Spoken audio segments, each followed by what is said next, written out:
Party people in the place to be, live from 58 Dream Street. James with Games. Happy Saturday, folks. Hope everyone's well. I see it didn't last long enough to actually appear on the screen here, but I see David in the house. Hello, David. And Stimpinski. Hail, Stimpinski. Happy Saturday. So yeah, here we are. Samstag. Yeah, we are here to play more Suikoden via the recently released. I was pretty sure that was what that meant, David. But thank you for clarifying. Yeah, I've got the recently released Suikoden 1 and 2 HD remaster. They've added subtitles to both, so it's Suikoden 1 Gate Rune War. I played. Continue relating this anecdote. British! Hello! You'll hear this anecdote again and again during this playthrough. But I rented this game when it was new on my PlayStation 1 when that was new. And it was so new that I didn't have a memory card yet. So I rented it and I played it one Saturday morning until my sister got up and wanted her to turn on the television. At which point, I called my buddy Jake to try to get him to bring his memory card over so I could save the game. But he was asleep because we were adolescents. So even though it was late in the morning, he was not out of bed. And the end result was I should have turned the game off. And then I never played it again. And then over a decade later, I read about Suikoden 2 being a really, really, really good game. Maybe like 20 years later. And so that was in the 2010s. I thought I should check that out. But it wasn't available to me anywhere. And then this came out. And now here we are, session 2. I am further than I've ever been in the game because of the power.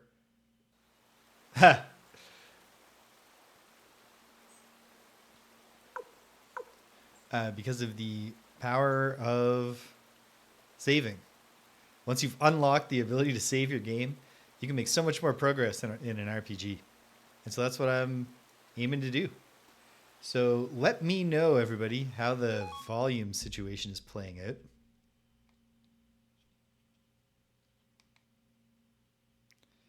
It's a bit different than my usual setup.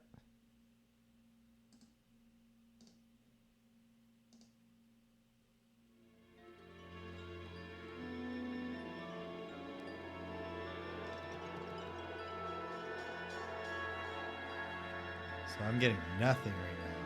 I should be getting something. But I think that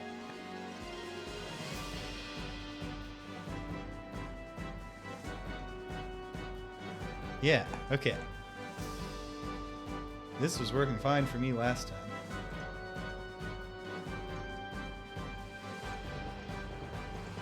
Ah, I see what happened. Okay. Great. Okay. Good for the people. Good for me now. We're good.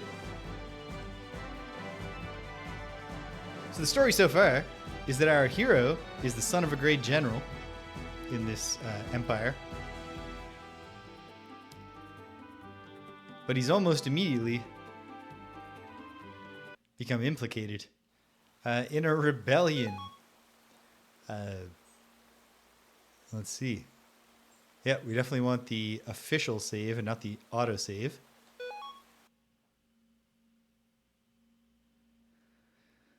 So yeah, events transpire, and we've fallen in very quickly with the rebels, trying to get some precious object away, not from the Emperor himself, who seems so far to be just portrayed as simply a weakling, a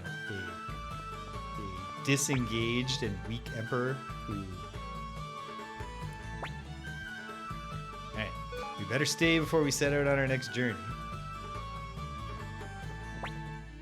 Beautiful. And then we've got lots of potch, which is what the money is called. Yeah, so here we are. James is the hero character, the main character. That's me. Gremio and Cleo are both of James's household. And so they're with him and supporting him to varying degrees in his engagement with the rebellion. And then Odessa is the leader of the liberators, and Victor is a dude. Odds are, because there are so many characters, and so far at least, no over-the-top obvious accent coding in the writing. The voices may have already changed from last week, and they might change again next week.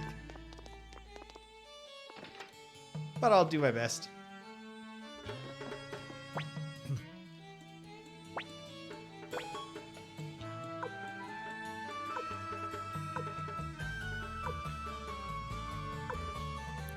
Okay.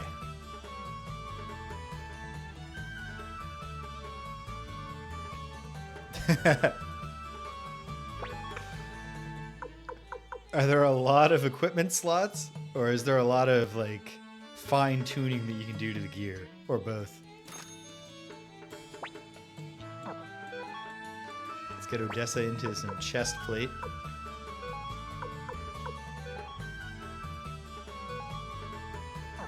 And I gotta remember, oh, in fact, I should sell items too. Because, well, none of my items need to be sold. In fact, perhaps oh, no, there we go. Cleo's wooden shoes can be sold. And then Odessa's not gonna, oh yeah, she does. She has the tunic. This is an inventory limits game.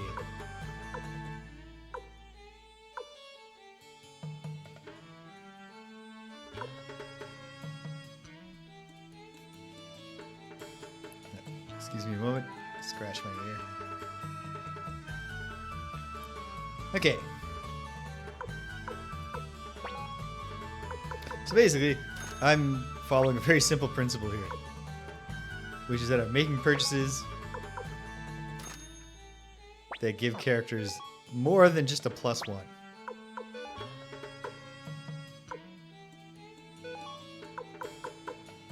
Okay, there it is. Yeah. So it's not that there's a lot of slots for a character.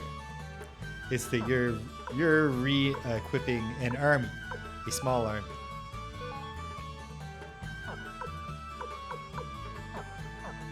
Perhaps I'll get a cape for Odessa too. Oh, she'll also benefit from a headband.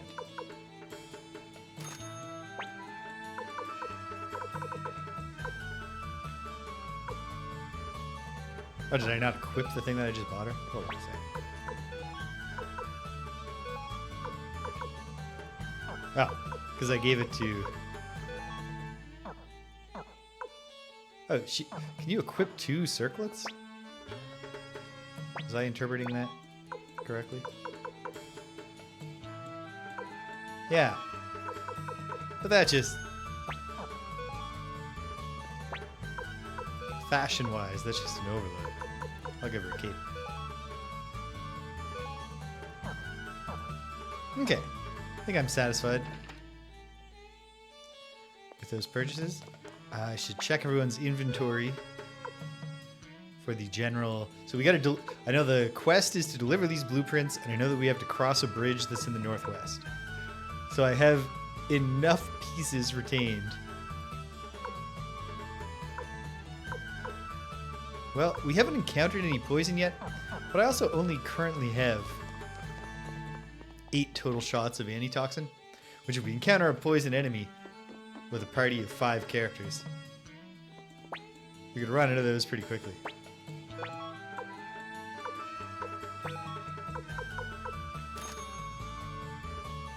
I feel like we're good for medicine right now. I could come to regret that, but I don't know. I'm not far enough into the game to have a great sense of what I need for a given expedition, when the challenge level might spike, if ever. I'm excited to eventually close in on... Hold on a second. Do we have any new runes? I don't believe so.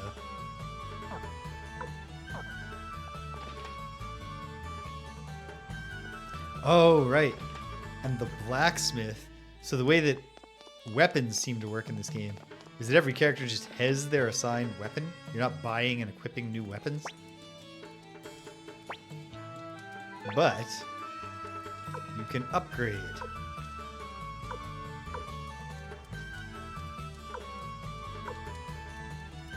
Except for Odessa, who's already maxed out. Well, I've got a bunch of money.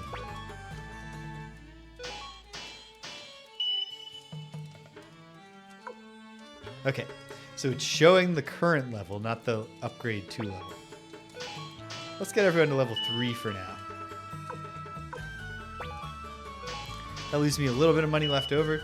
Turns out there's something I suddenly want to buy. I don't believe I have any rune pieces left to attach. So I think that I'm going to pop back to the inn, save the game, and hit the road.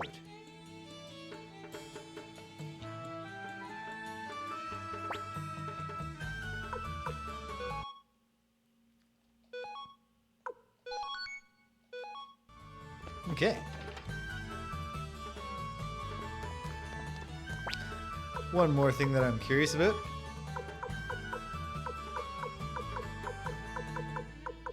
Yes.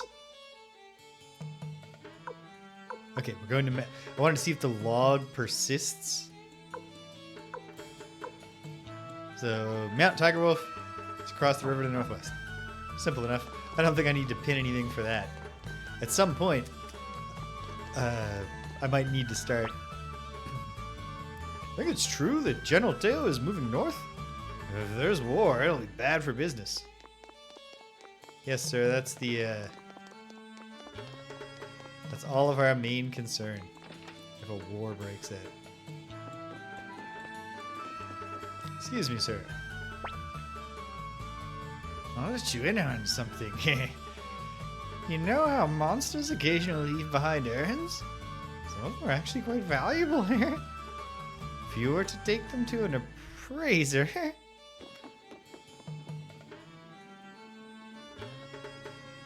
Hey, Regodeth! Welcome! I haven't responded to you on Discord yet, but thank you for the well wishes. I am feeling better today, I'm happy to report. Although it was a bummer to abruptly cancel Friday Night Frosthaven. Both because, you know, I was I was looking forward to playing Friday Night Frosthaven with my friends. I was looking forward to getting into drag and doing my stupid voice. And also, because it was a sudden and abrupt thing, I had done all the physical setup. So I did all that work, and then just today I just had to undo it all. If we run into Meg, we tell her to come home and visit. I don't think I'm going to need to pin that, because I bet if we find this Meg, it'll just either automatically tell her to go home and visit, or pop up a tell her to come home and go home and visit. Say nothing. Menu. Well, gee. Could this be the way to Mount Tigerwolf? Yes. So far, none of our travels have taken us that far along the world map.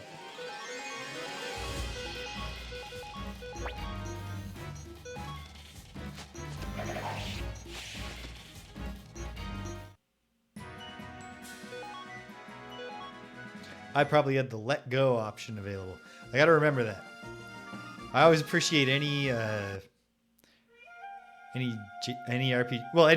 period, but the examples I can think of are JRPGs that give you some other thing beyond to deal with, like mobs that you're way over leveled for now. Give you something to deal with them beyond just mashing A through all the combats. Like in this, you get the let go option. You just end the combat. Sun's going down. Think we can make it over the mountain before nightfall? Yeah, I'm enjoying it so far. My understanding is it's pretty directly reproducing a PlayStation Portable remaster, which is weird because there were like 2 years between when they announced this and when they released it. Think we can make it over the mountain before nightfall? There's no way I'm spending the night out in the open. Well, let's keep climbing then. Come on.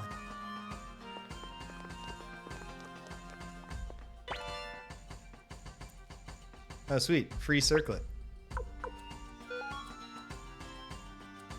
It's nice. I don't have the clearest memories of what the original looked like. But from everything I can remember, this is neither a betrayal nor a lack of... There's no lack of effort here. Can't even equip a circlet. Does everyone who could equip a circlet have one?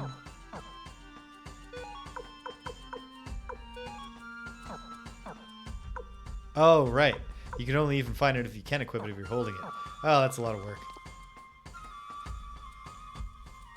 Not that much. But it's enough work that I don't want to do it. Okay, giant snails. Indeed, these are very big snails.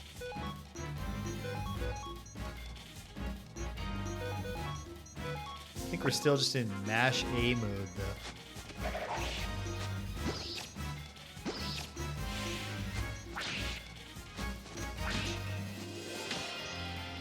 Oof. Big hit.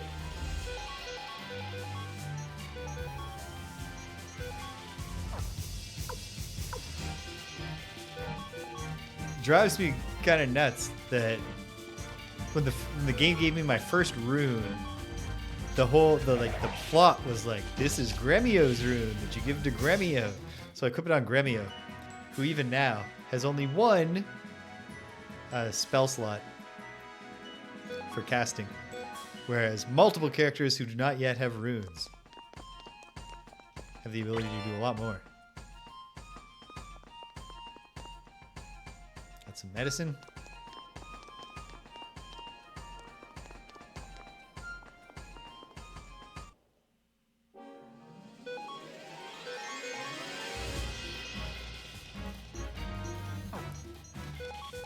Seem to have no unite abilities right now.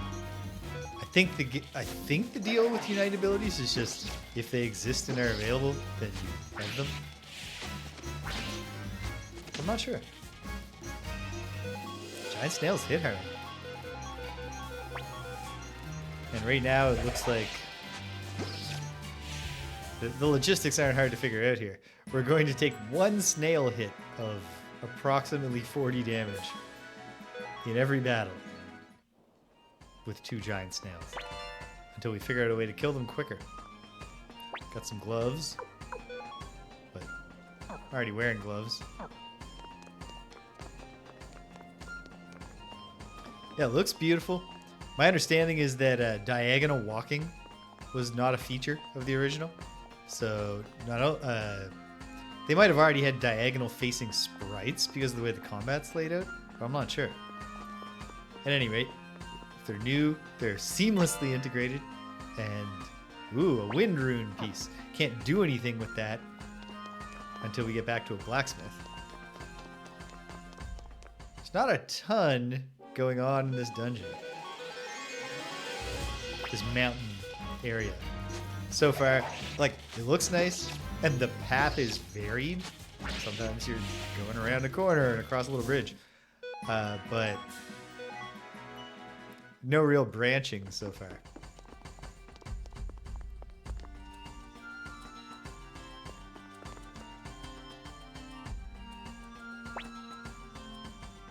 Welcome, good travelers.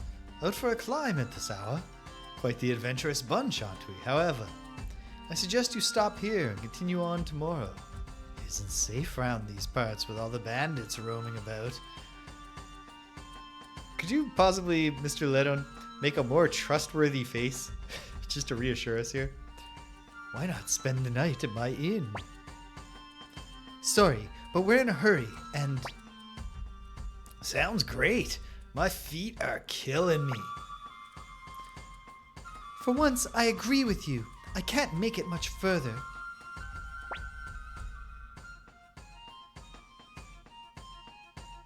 Feels like a trap, but I'm curious. Me neither. That settles it. Hey, Pops, got any booze? Why, of course. Right this way. Oh well, looks like we're stuck here for the night, Odessa. To be honest, my feet are killing me too.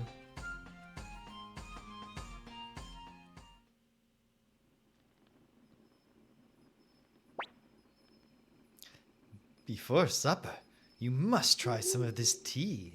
It's a specialty blend from Mount Tigerwolf. Okay, could you try some of it while we're looking first?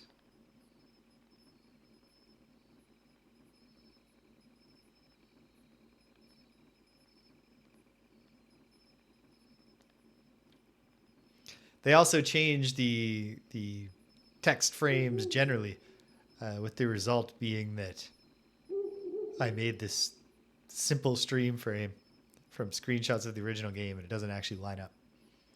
Pass it here. It's quite bitter. True, very bitter. Come, you try some too. Not if it's bitter. I'm really more of a sweet tea kind of guy.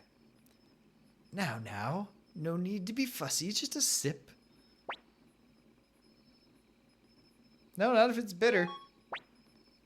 Trust me, it isn't that bitter. I thought we were in a Morton's fork, but he went to a second thing. Maybe I can refuse him enough times that I don't get poisoned.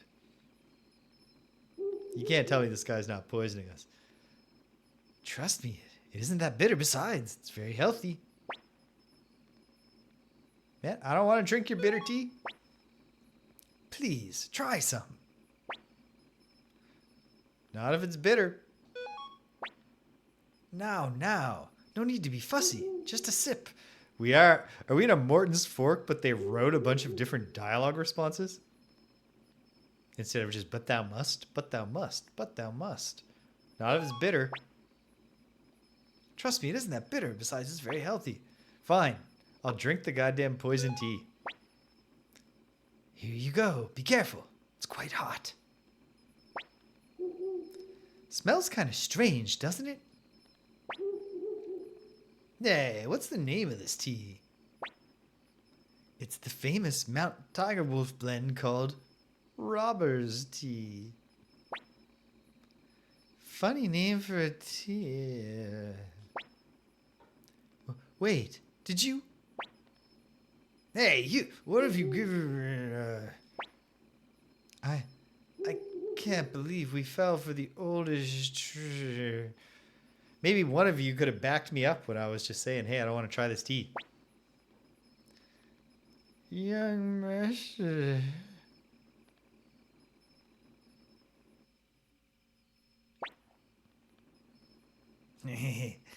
Everyone's fast asleep, thanks to the famed poison tea of Mount Tigerwolf. Now, well, what I'm curious about is if I had refused him outside and been like, no, let's keep going, was he just going to keep being like, no, you should really stay at the inn. You should stay. What if you stayed? You should stay. Because my effort to trick him, or not to trick him, but to not fall for it, certainly didn't work once we were in here.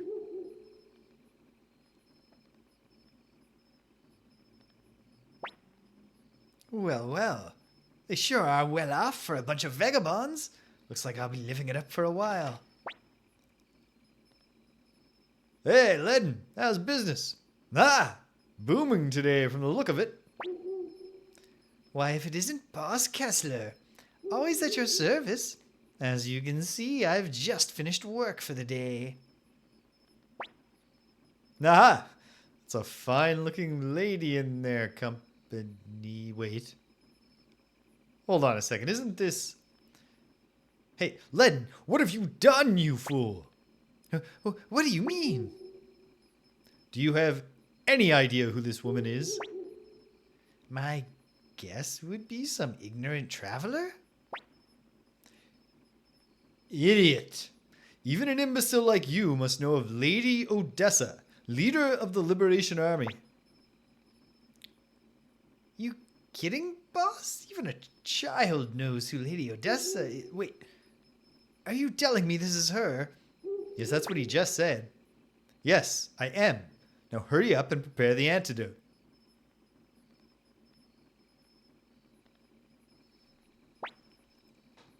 Let's see. Rabbit's tail, rose leaves, pinch of sugar. Listen, Lennon. If anything happens to Lady Odessa, you can kiss that thick head of yours goodbye. Rose's tail, sugar leaves, pinch of rabbit. A pinch of rabbit? How do you add a pinch of rat? Oh, pardon me. Forgive me, Lady Odessa. Though completely unintentional, I nearly committed the gravest error of my life. If you'd like, I'll make this fool Lennon pay with his...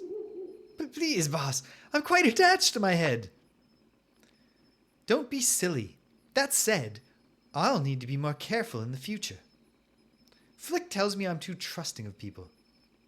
Maybe he's right. By way of apology, please stay the night here. I'll do my best to accommodate you. No more poison tea, you hear? We're laying down the line.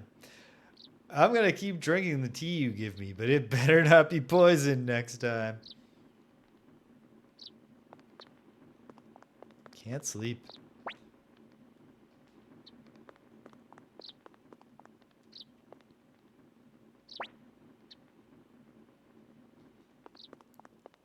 Milich. Not sure I don't think I've met Milich.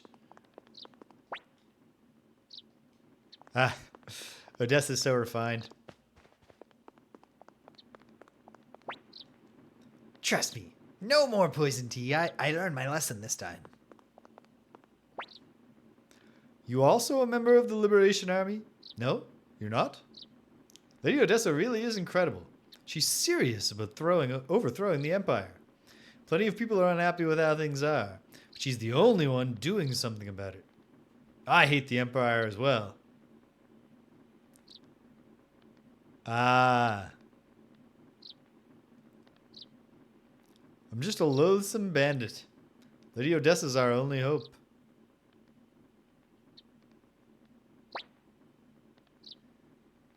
Good morning, young master.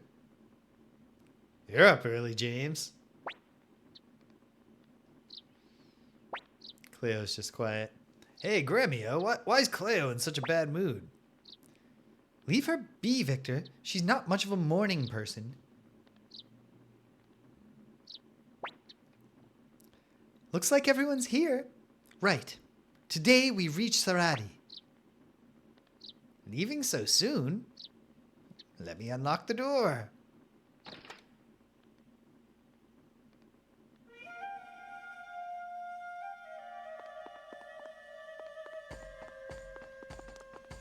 An interesting interlude. If I had to make a guess, and I don't, but I could.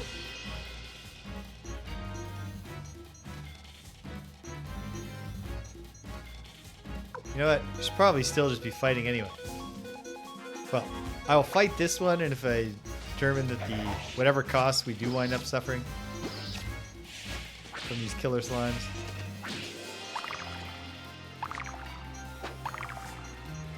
Nice.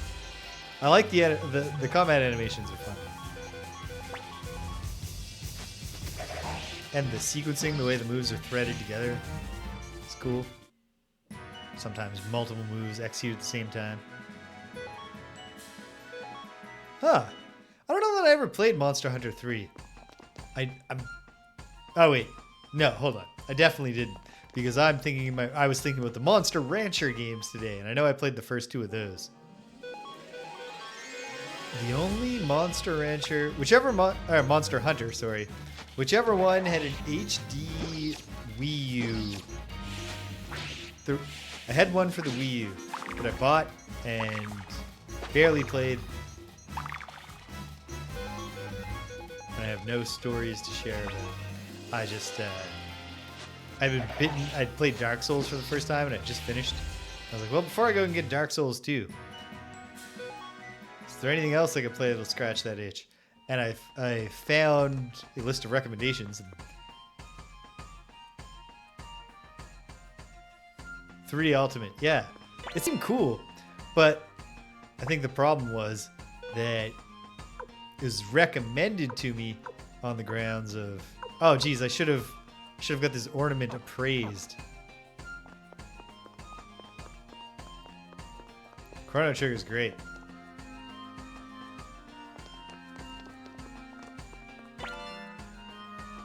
It's one of those things that it's kind of shocking it wasn't ripped off more often.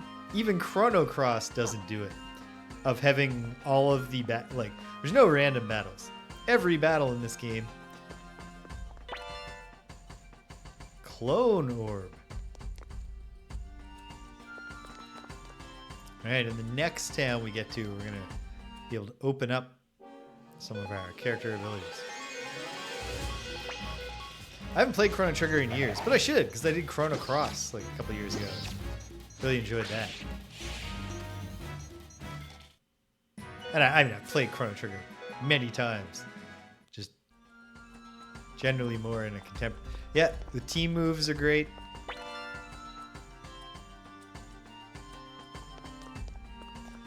Yeah, random battles. Oh, I started this thought earlier. But Earthbound. Now there's a game that deals with underpowered enemies in an effective way.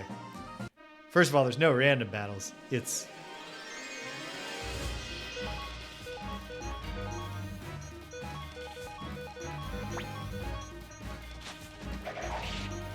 yeah, team moves generally are a great addition.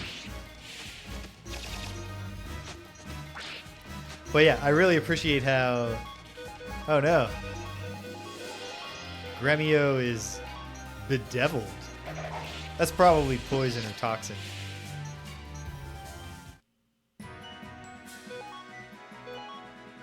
Or hopefully it's not straight up malaria. Let's find out. Oh, whoops, I don't have any. I have loads of medicine, but no antitoxin. There we go. What an interesting way to represent poison graphically. Not like turn the character like kind of blue and put some bubbles over their head or something. We're meant to meet with a messenger from the secret factory at an inn in this village. But I'm not sure where it is. It's a small village. We'll find it soon enough. I agree. But yeah, if you encounter on the map... Oh, nice. I did not have any cool Earthbound merchandise. I wish I had. But yeah, when you encounter an enemy that's just like, it'd be a waste of your time to go to the battle screen and fight, when you just touch them on the map, it just goes... does the taking damage thing, the enemy just dies and you get the experience points. You don't have to do the battle. I can't wait to be an adult. Once I'm all grown up, I'm going to help my dad. Oh, so you're not the rebellious teenager type. Can you believe I once met the Emperor in person? He spoke so kindly, even to a nobody like me. Well, good for you, lady. Granny's getting old. Spends all day talking about the Emperor. Ooh. We do not have the money to buy a water orb, but if we did, we could use water magic.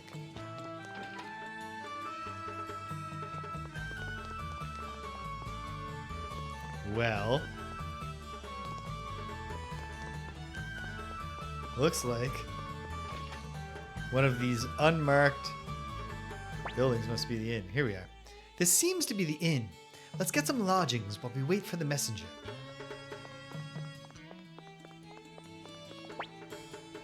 Hello? Are you guests? It's been years since we had any. Impressive that you carried on running your inn. Lodging would be 50 poch each. We might as well stay.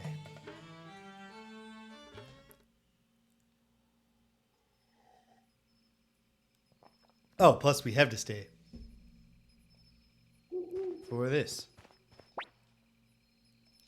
Victor, loud snoring. Do they always do the same sleeps? Gremio's mild snoring. Cleo's zzz. Can't sleep, James? Guess I'm not the only one. But on nights when I'm restless, I like to feel the night breeze. It soothes and calms me. Hey, James, mind if I tell you something? What is it? Kessler from Mount Tigerwolf, Flick, Humphrey, Sanchez, they all have high hopes for me. But you know what?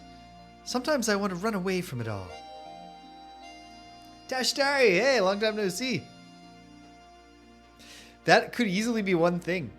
People arrive, they make the long hike over Mount Tigerwolf, and then they're like, well, I guess I'll just sleep in one of these giant urns that they leave out in the streets. There's no inn here. I'm afraid of not living up to their expectations. What do you plan to do now? Will you return to the Empire? I don't know. Kind of feels like I'm on rails, to be honest. I'm just gonna go where fate takes me. Think about it. You're capable of choosing right from wrong. Your father is one of the great generals of the Empire. Perhaps you can return to a life of peace. But remember this. You can't ignore what you've seen, what you felt. To do so would be a terrible sin. There's something mysterious about you. When you're around, I feel more compassionate.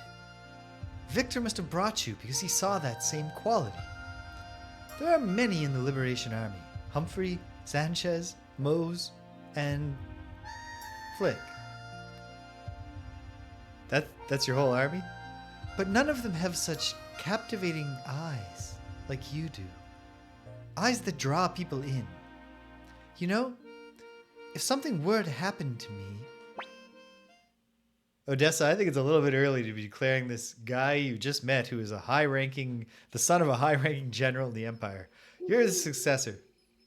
You can handle the liberation if I fall. Who's there?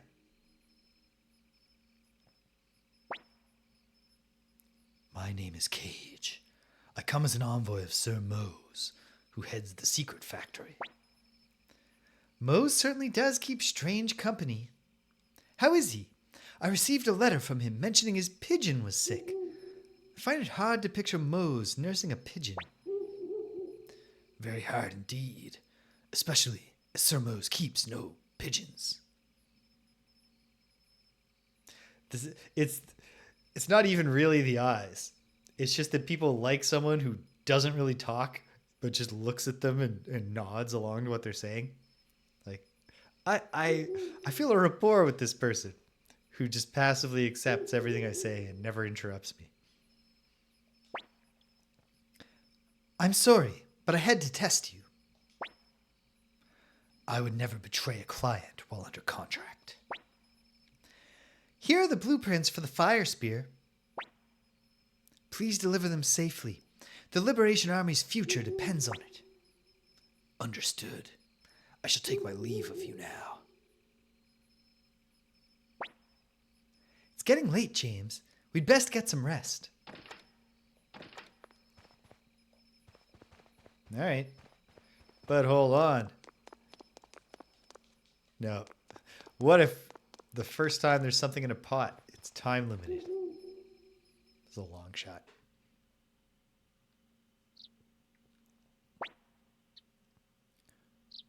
What do you mean you took care of business? Between the two of us last night, didn't we, James? Come to think of it, his bed was empty late last night. Master, what were you up to? Something you can't tell me? Come on, James, shall we? Young Master! Let's go, Gremio. And on we go.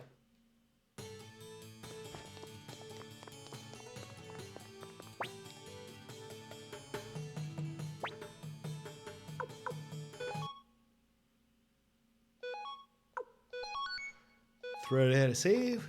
Oh, pardon me. Then I guess the idea is just to trek back down the same mountain. But hold on, what if this is some kind of cool shop? Also without a sign. You'll notice not a single building in this town is a sign maker. Hey, did you hear? They say Odessa, leader of the Liberation Army, is a 10-foot giantess. Oh, if only. Hope Odessa didn't hear me say that. This is on the Switch that I'm playing on. Ooh. Hey, restricted likely ban evader. Dread overstatement.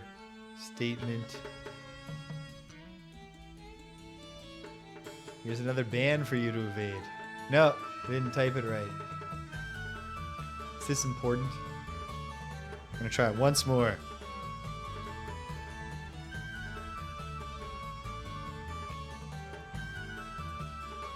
Bam. There. I dread and not dreaded in their gimmick username. Yes. When I read a review of this remaster, that was like one of the major gameplay changes it highlighted. Was just the addition of diagonal walking.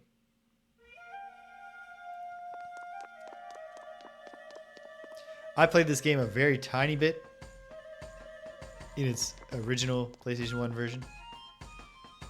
Like a very tiny bit, because I didn't even own a memory card when I rented it.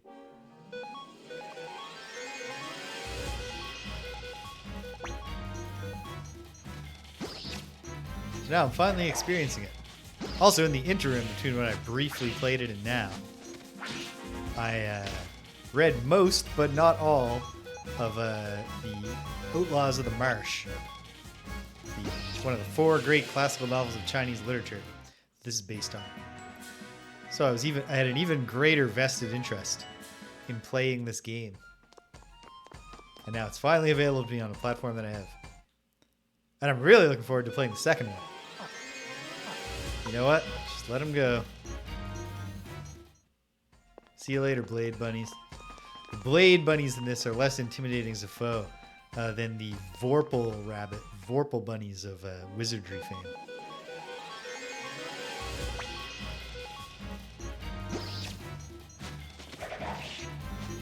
I still remember the first time I got hit by a Vorpal Bunny in wizardry. I had a bad feeling as soon as I saw them, and their name was Vorpal Bunny. I thought, like, this just seems like a gimmick enemy that's way more powerful than it looks. And the first few battles with them, they kept missing. It's like, okay, great. And then the first time one landed a hit, it was like, this character takes like 2 damage or whatever. You know, very little damage. Anything new to say, Ledden? No. And yet, if I can stay for free, why wouldn't I? But no, that was not what was going on. It hit me, it did 1 damage, I thought, awesome! And then the next message in the text window said, character name is decapitated!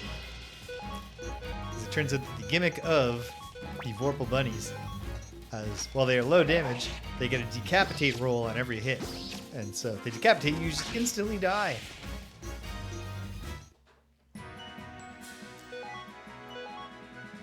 Yeah, hardly worth it. Experience point wise. I might as well just be using let go when I have it. Unless I suppose...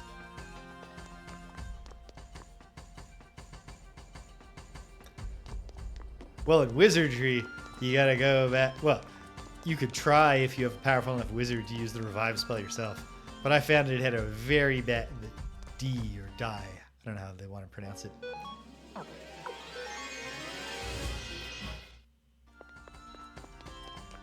Yep.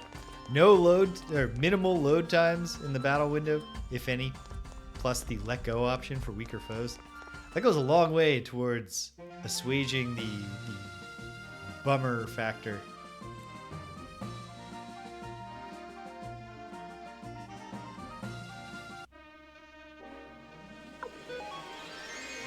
Let the mosquitoes go so we don't get poisoned. And because there's nothing to be gained fighting. Okay, though. We're back. Oh, there's no appraiser in this town. So now I have two things to be appraised. I still need to find a place to do it. Not sure if I'm supposed to... I don't know that I should go back to the Imperial capital. Do I have any unattached runes? Yes, the clone orb. Cleo, you get the clone orb.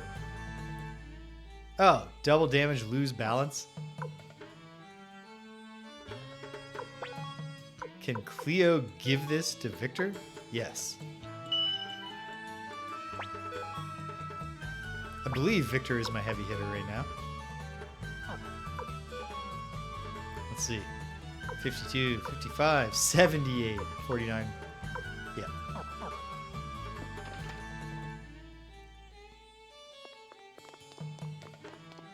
We also got some pieces, right?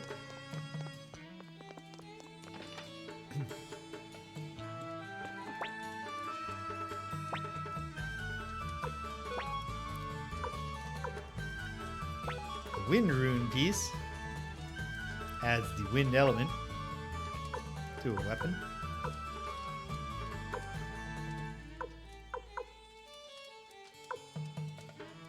Put wind on the flying daggers. Feels right. Feels like there's synergy there. So I assume we're going back. Are we going back to get another mission or to find that the Liberation Base has been found and killed? Was the thought I was about to ask. What happened here? Are you all right? Imperials. They came out of the blue. I'm sorry, Lady Odessa. Oh no! Wait, Odessa! Let's chase after her, young master. Good idea, Gremio. She shut the secret door behind her. That's a pro. Yeah. It's like, we gotta ask these guys what happened. No, that is not what you have to do.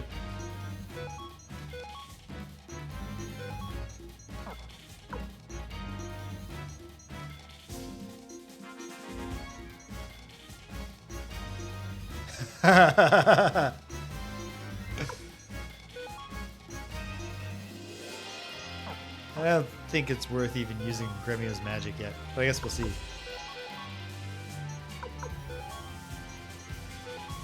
But maybe Victor can take one dude out all on his own. That would make it worth him being off balance for a turn. Oh, he definitely can. Except actually, probably he can even without. Oh well. I think we'll still wrap this up.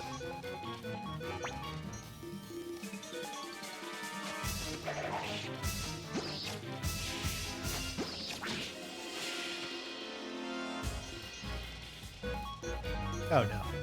I was forgetting that Odessa was not in the team at the moment.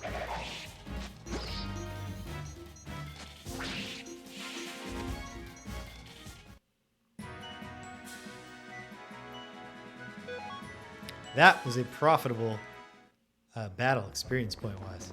Is there anything under this table? No. Excuse me, gentlemen.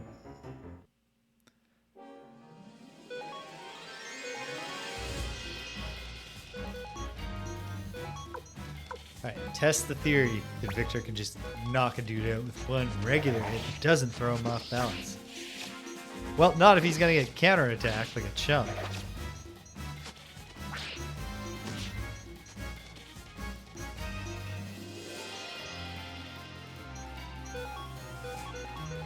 There you go. As I was just being forced to reckon with.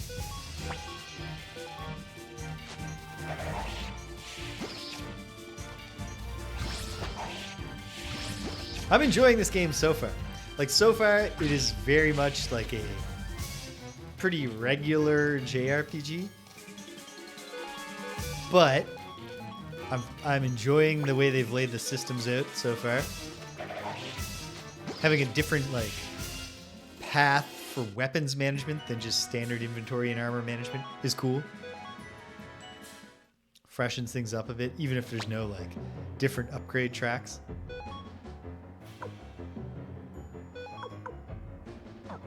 Recovers 100 hit points. You know what?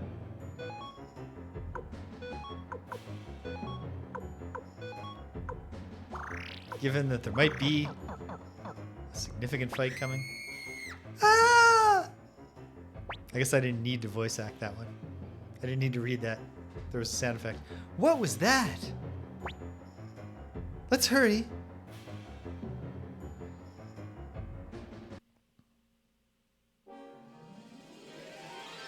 Stupinski, if I had to guess, and I don't, but I might as well. I would say it sounds like a lot of grinding for a reward that might not really be all that necessary to success in the game. But sometimes, you know, you perceive a loophole in the system.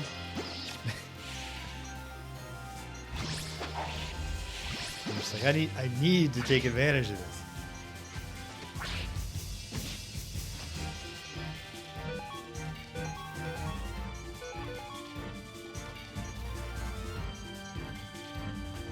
Oh, opposite.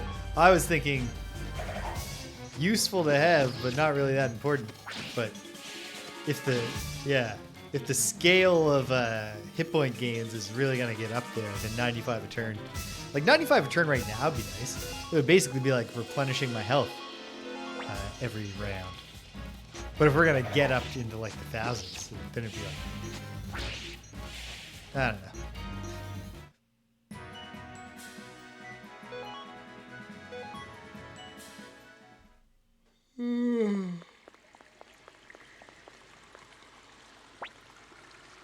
Odessa, are you all right? It's okay. You can come out now.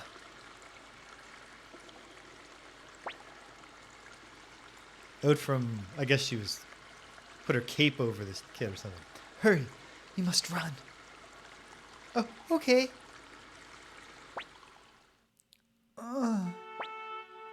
Lady Odessa, you're bleeding. Odessa, how did this happen? Without you, the Liberation Army will be... Victor's skipping right past, like, don't die on me, hold on. He's just like, yeah, geez, you're dead. Sorry, Victor. It seems I've chosen to be a woman over my responsibility to the Liberation Army. I think the Liberation Army should defend children from being arbitrarily murdered by the Empire. I don't think it's obviously a womanish choice. I couldn't let the child die. I failed you as a leader. If this is played straight, so like the climactic moment of the hero like proving himself as a leader is when he lets a child die, I don't know if I'm going to feel great about that.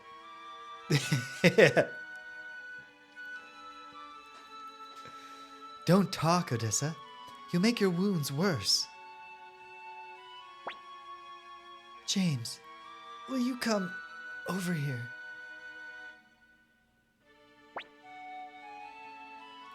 Yeah.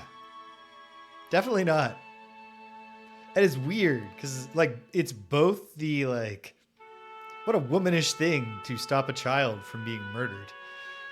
And then also like, oh, you don't want to show that kind of womanishness when you're trying to lead a liberation to free the people. Why are we doing the liberation at all? I have 2 requests for you. First, give this earring to a man called Mathiu, who lives in the village of Seika. Stop it, Odessa. None of this nonsense about final requests. Forget what I said earlier. About how you're obviously about to die. Victor, thank you, but it's too late for me now. I can feel it. Take it, James. You take the earrings.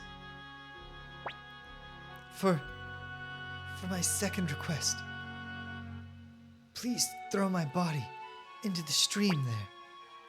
What? Why? Why do such a terrible thing? Please, James. I'll do it. James, how can you agree to that? I mean, first of all, Victor, it's her last request. Second of all, I kind of get a feeling that we're going to meet again. If instead of confirming that she's dead and burying her, we're sending her down the river. Thank you, James. You understand me. Victor, our liberation movement is still in its infancy. If others discover I'm dead, the movement will die with me. That's why you must keep my death a secret. That small flame of hope must be kept alive. Hey, if you meet Flick again, will you tell him for me? His kindness always saw me through. Well, I think this is goodbye, James. Live to see the free world I wasn't able to see.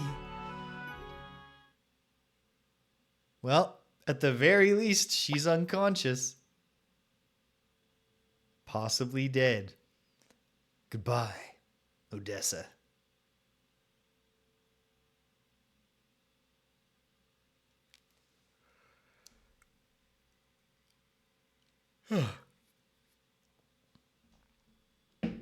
To be fair, she had important military political strategy things to impart. I suppose we must go to the village of Seika. Yes, we have to find this Mathiu fella. But to get to Seika, we'll have to pass through the fortress of Kwaba. The fortress of Kwaba. That's going to be a tricky one, but I think we'll manage somehow. I'm glad you got the pep back in your step, Victor. After all this tragedy. It would be nice if when there's obviously... Come on, wipe away those tears. I can do this. Enjoy a stay at the Kayaki Inn. Only 70 poch per person. We'll stay.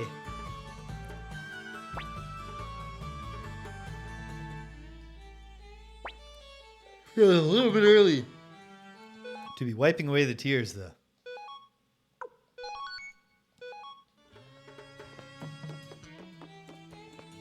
Hey, pal. Now that I got plenty of goods, oh yeah.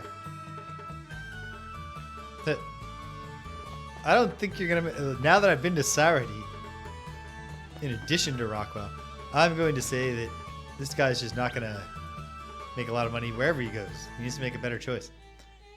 Yeah, this guy got broken into. They took his whole fortune. Or is that some kind of clue? Like he's in the wrong room. There's a fortune underneath a bed in a different room.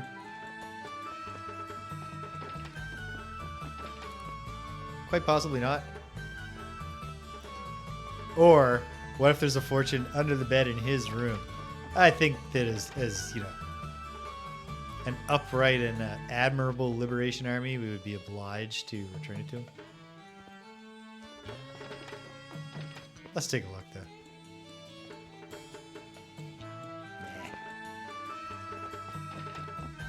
Okay. Oh, pardon me. A wave of fatigue.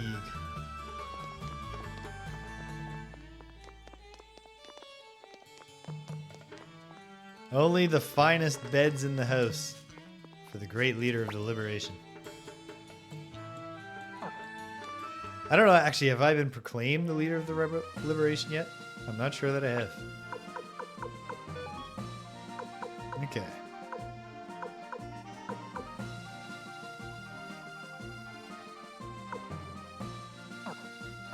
Okay, so we have to go to the village of Seika. It is past the fortress of Kwaba. No directions have been given, even though the characters all seem to understand. So hold on. Let's see if anyone has any new dialogue.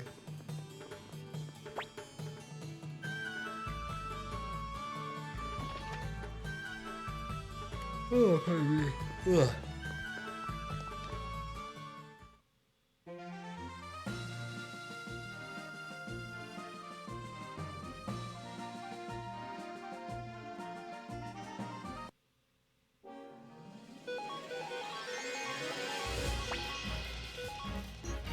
I should have just let these crows go. It doesn't seem very heroic. Then again, each of those crows had eaten 50 potch today. Okay. Can I sneak back into the Imperial capital to go to the appraiser? No.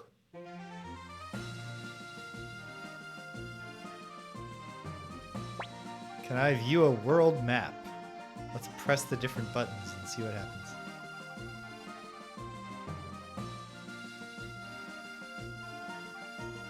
No, doesn't seem so. I suppose I may... No. Get into the habit of not butchering little creatures that don't even pose a threat to you.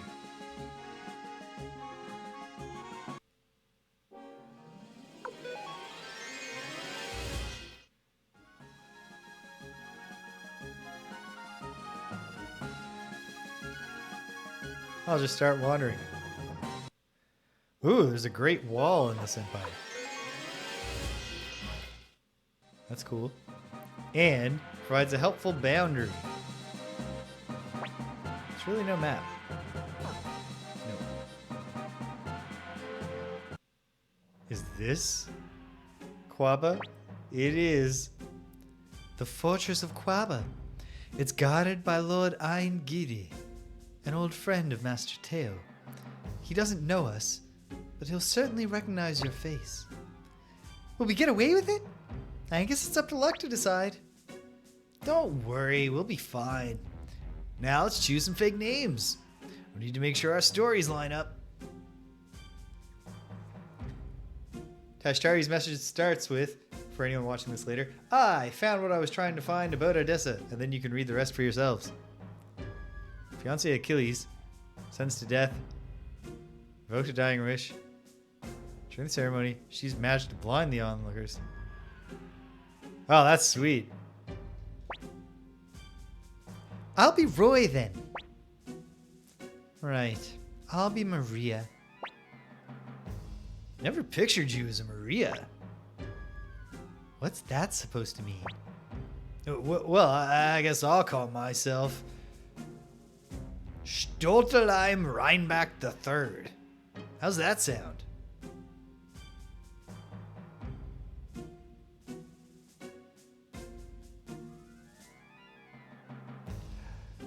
Yeah, I think the much more, I think the real wrong note they're striking there is characterizing defending a child from being murdered as a, womanish, in any, like, it's really just a thing. You should do it, whoever you are.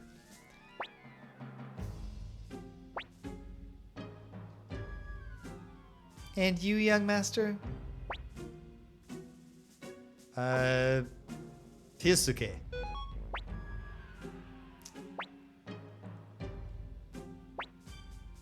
All right, let's go. Roy, Maria, Pisuke.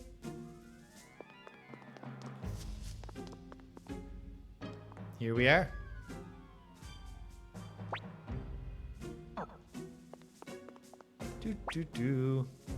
You there, I'm talking to you.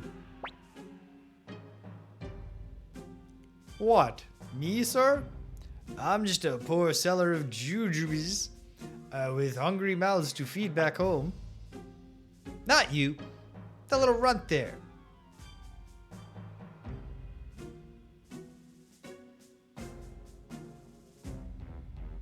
Ah, I knew the Masamune one, which is why I didn't pick it, because I was just like, don't choose a famous name. Even though I don't know that it's famous in this world.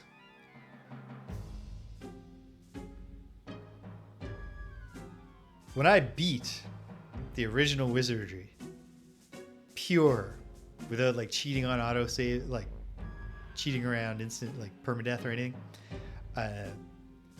The most important part was that I had the Masamune on my samurai. Excellent weapon. Kind of funny that the JRPG tradition of having powerful swords named after the great Japanese swordsmiths of history was originated in an American game. You look like the James McDowell kid on the wanted posters. What's the matter here? Sir, this boy bears a striking resemblance to the fugitive James McDowell. Really should have,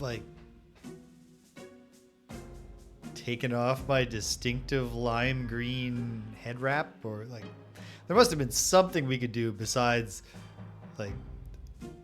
20 feet away from here discussing what fake names we were going to use. James. Young man, show me your face. Uh-oh. If Lord Hain gets a good look at him. You bastard! I've had it with you. You've been nothing but trouble for us. And completely useless to boot. Now what? You're suspected of being some kind of fugitive? You can't even breathe without causing problems. Sir, if you find him suspicious, I'll be willing to lop his head off right here and now. Hold on now. No, sir. I couldn't live with the guilt of having harbored a wanted man. Prepare to die, you scoundrel. Wait, stop!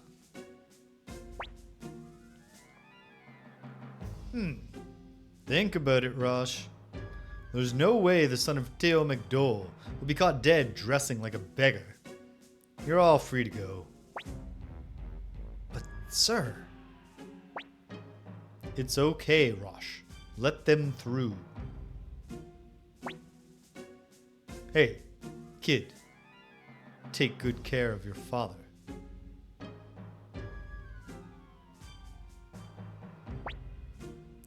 Forgive me, young master. Even if my intention was to save us from danger, I took it too far. I am ready to accept any form of punishment, even my death if necessary. Gremio. Come on, Gremio. Quit being a drama queen. We got away, that's all that matters. James got a big heart. I'm sure he understands.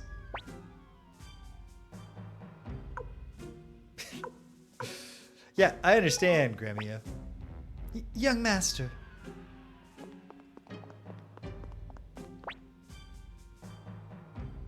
Hey there, my name's Chandler. I'm just a carefree peddler. Could I be any more carefree? East, west, I go wherever there's money to be made.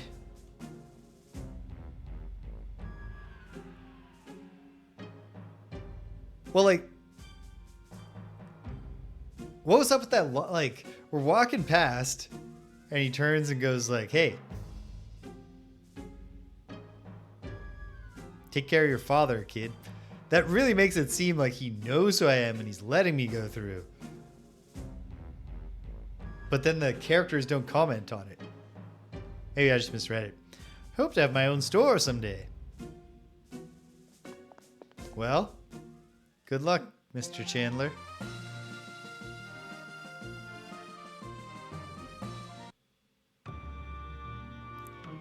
And here we are, the village of Seika. Guess children grow up even without their parents' help. With my kid, it's all Master Mathiu this, Master Mathiu that. Now, never listens to me anymore. Maybe Master Mathiu should tell your kid to listen to his mom.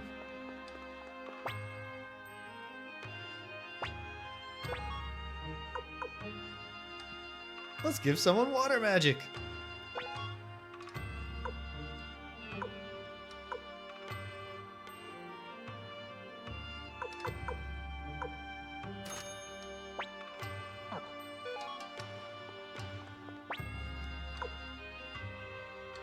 I'll give it to Cleo.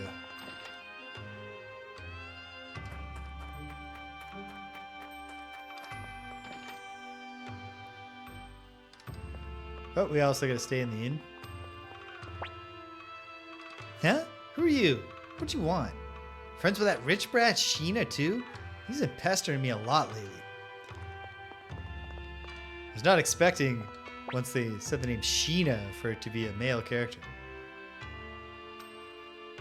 Heard the Imperials attacked the Liberation Army's hideout.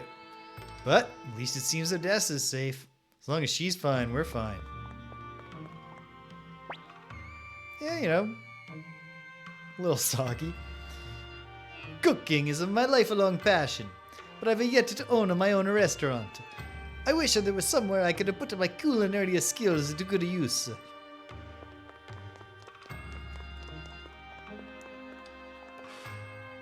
No matter how long this playthrough goes on, I'm not going to lose the Antonio voice. Well, well, if it isn't James. Glad to see you're safe. Me? Well, they found out I was hiding you.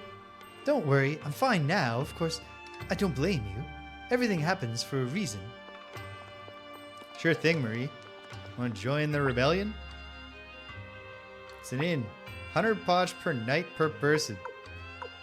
Yeah, she's easygoing for sure. Like, doesn't even ask for, like, you know, could you help me out? You want to give me some poch so I can get my new life started here?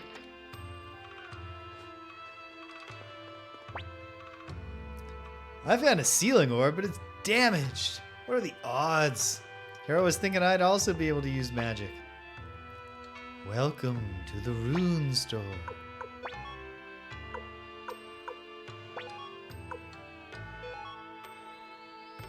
Cleo will take it. Cleo will take it. I want to call the father Teo and not Tio. That keeps messing up my pronunciation of Cleo. Cleo, Cleo, Cleo. Cleo, Cleo, Cleo, Cleo, Cleo. Hey, yay, yay, yay.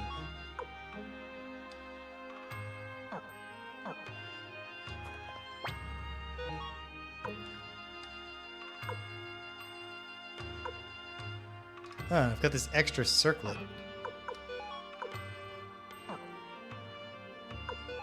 Hey, hold on. Out of curiosity. Water magic. Drops of kindness. Heals one ally fully. Fog of deception. Reduces all enemies' hit percentage.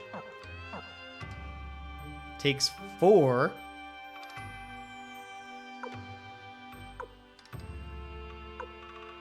Things. And Cleo seems to have 4. At least in what? I'm not quite sure what the numbers all mean yet. Hey, do you know where Mathiu lives? Huh? It's the host just up those steps. Putting my marker down, that's Mathiu. Hey, did you hear the rumors? Keep this between you and me.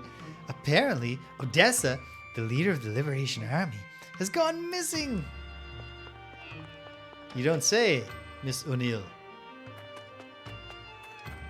Knowing the whole thing about the gigantic cast makes me really curious how many of these portraits might turn out to be red herrings versus the ones that are like, you might not think it, but this random NPC in this town is going to be a mighty soldier of the Liberation.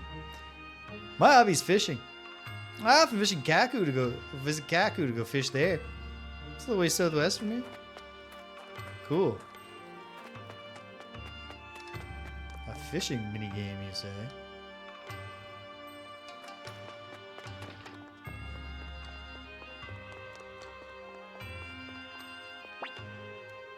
I like Master Mathiu, but he gives us so much homework. Want to hear a secret? Okay, but you can't tell anyone else, okay? I've decided I'm going to marry Master Mathiu. Master Mathiu? Hey, he's gone out for a walk. A tricky son of a bitch. What's this? This is your Socratic method? You bastard! Tried to fool us, did you? You're Mathiu. Yes, I am Mathiu. What can I do for you? We've come here to honor Odessa's final wish. She wanted us to give you this earring.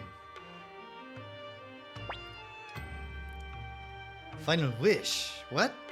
Qu'est-ce que c'est? I see. So she's dead. She was a good kid before she got mixed up in all that nonsense. All that nonsense? Hold on a minute. So you're saying everything Odessa stood for was nonsense? Yes. She acted foolishly. I knew it would eventually come to this. I can't accept the earring. Now, please leave.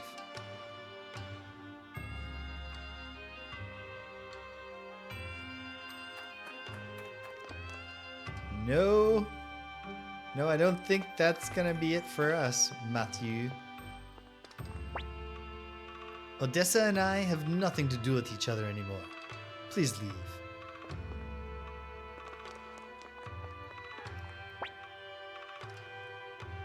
Oh, sorry. I've already spoken to you, young lady. Yeah, okay, never mind. Alright, well, have fun being a teacher.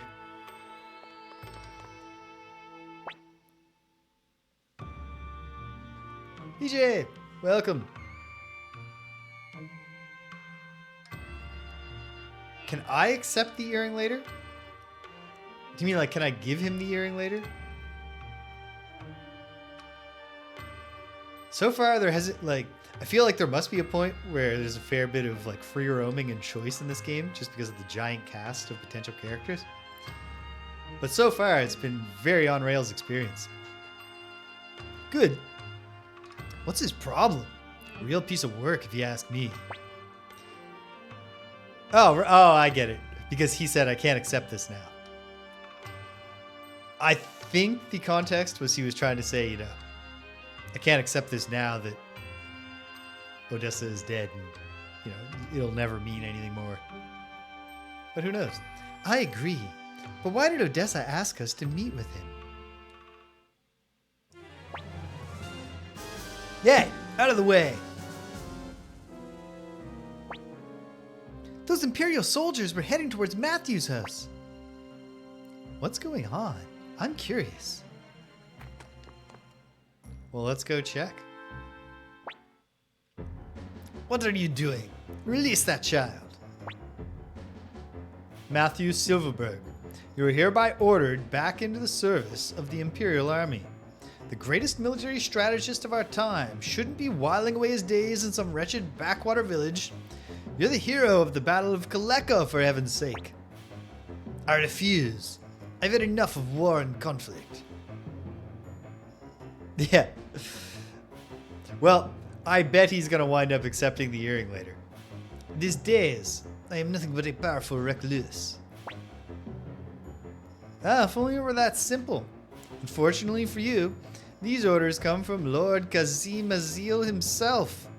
We're to bring you by force if necessary. As I said, I have no intention of returning to the Empire. Is that so? Well, keep being unreasonable. We'll see what happens to the boy. Oh, I'm not sure when you arrived, PJ, so I better provide some context on this before I say it, which is that earlier, Odessa, the leader of the Liberation Army, laid down her life to stop a child from being murdered and then said that she chose being a woman over being a leader by protecting the kid. So I was about to say, it's time to act womanish, I think, here and step up. Banner Mountains, mountain range.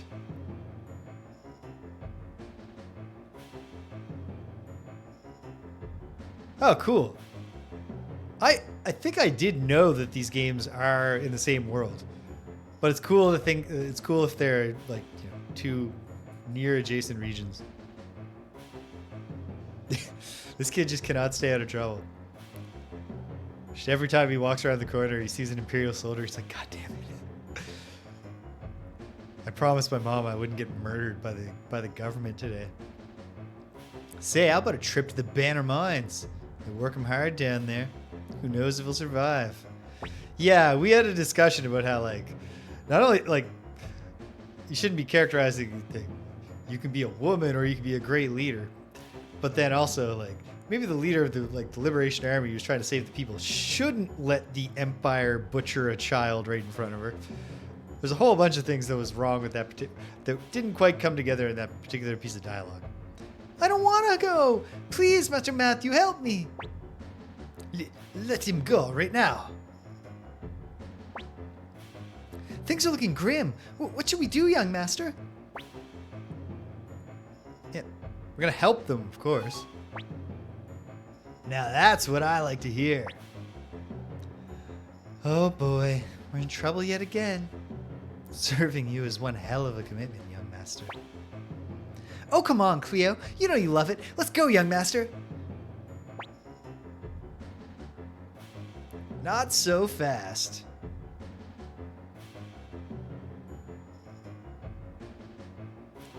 Yeah, Uhura, much better at a better portrayal, I think. But go figure, being written by a woman. Who the hell are you?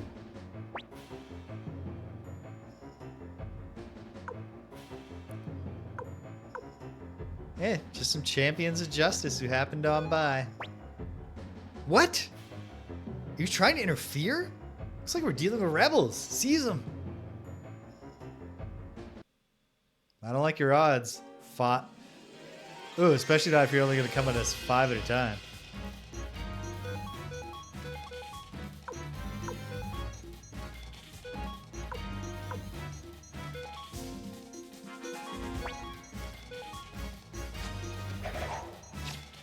Ah.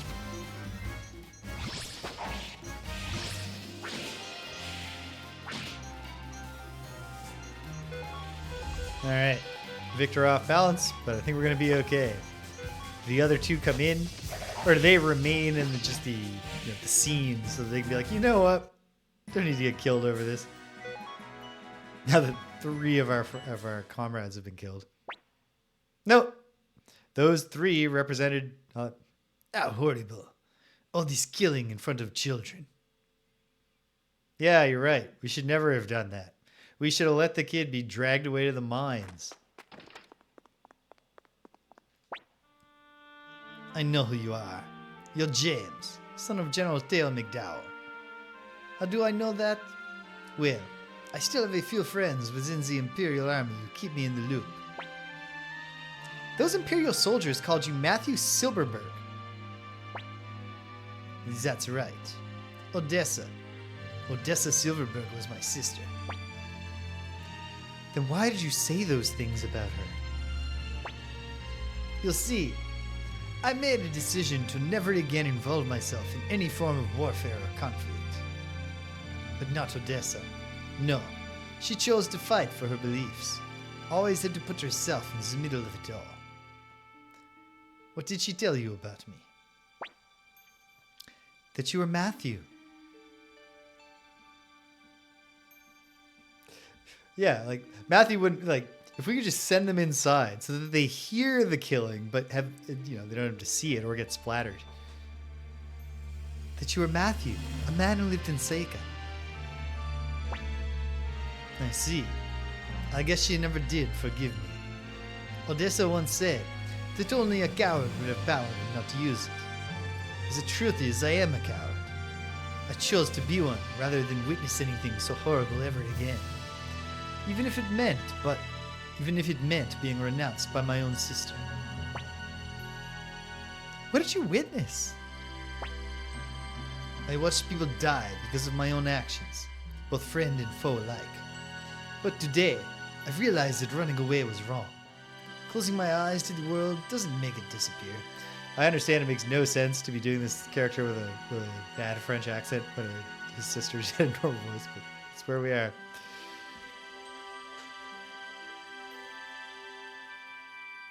Do the Blair Witch, kids. We'll tell you when it's over.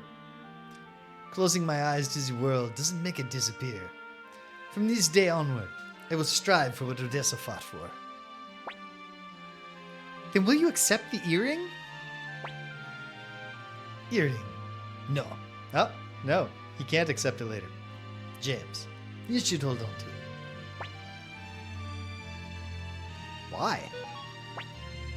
Here. Look at what's inside the earring. There's a small map inscribed that shows the locations of the Liberation Army's items. In other words, this belongs to the leader of the army. I'm a skilled military strategist, but I am no leader. I've seen you, James. You have what it takes. Odessa must have thought so as well. That's why she sent you to me. Please, James, accept this earring and take on Odessa's legacy as leader of the Liberation Army.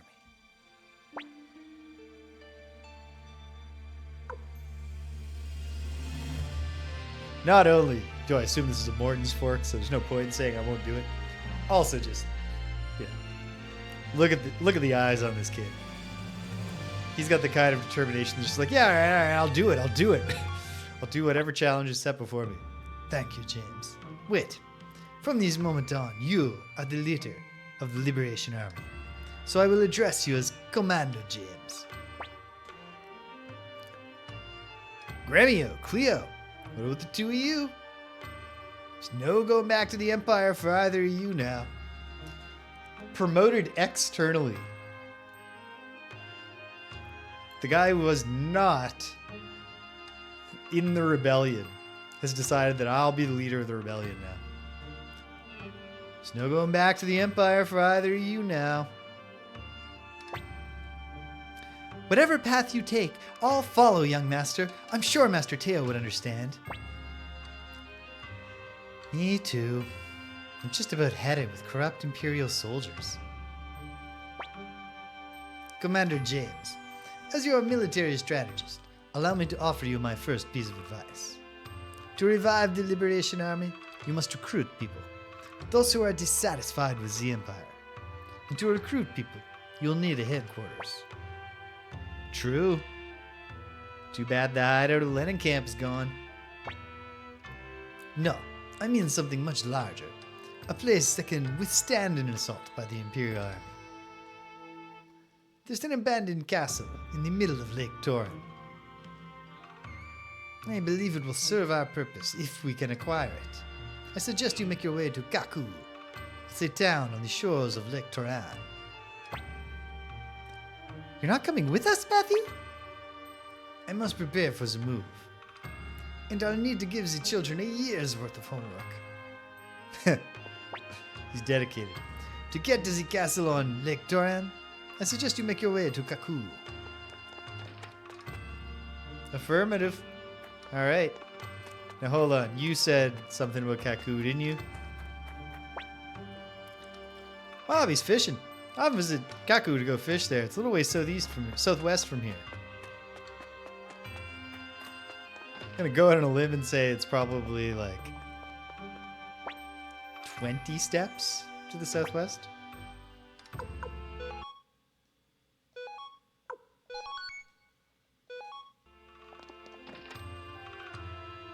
Well, let's find out.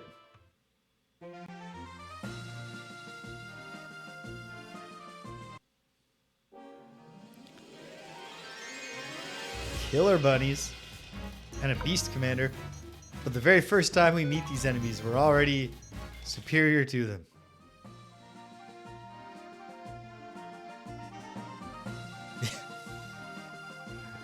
They do both fit on the same screen. Whoops. Went backwards out of the town because I assumed I was at the bottom of the screen. We have a blacksmith, armor shop, tavern.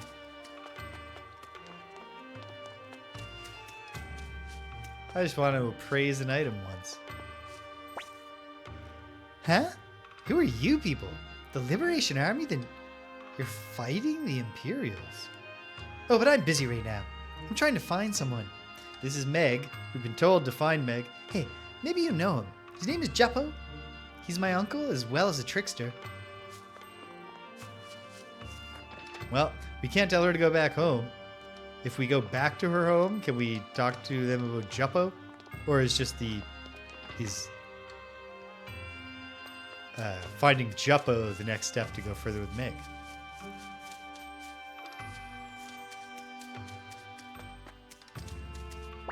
What's my potch situation? Not all that much. So maybe I shouldn't just be letting every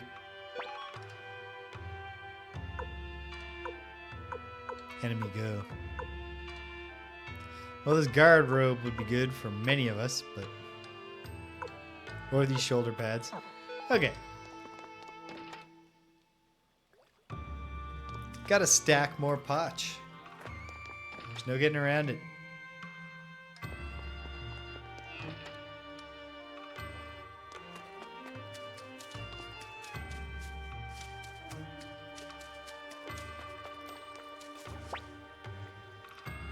Come on. You can't be serious. Only that nutcase Tai Ho would even think of sailing there. Oh yeah? This is nutcase Tai Ho hanging out? Is it this guy who really does look like a Tai Ho? Let's delay gratification. Oh. Tai Ho? If you're looking for that old fool, he's... Hey, it's you! I finally found you, you rotten scoundrel! What is it? What have I done to upset you? What have you done? Oh, you're not escaping this, mister. You mess with the wrong woman. I'm Camille the she-devil, and I'll collect your debt even from beyond the grave. What's this all about? She Gremio's girl? Beats me. Come on, pay up the money you owe. Right here, right now, in cash. I've been trying to find you for the past 2 months. You're in debt, Gremio? No, of course not. Trying to weasel your way out, huh? Well, unfortunately for you, I've got proof. Take a good look. Let's see. Ah, this is the bill from Master Taylor's banquet. There's also my tab at the tavern. What? You want me to pay all this right now? You heard me. All of it. Right now. Cough it up. Let me see that, Gremio. What? Look, we're in something of a tight spot at the moment and unfortunately short on potch. By the way, young lady, you,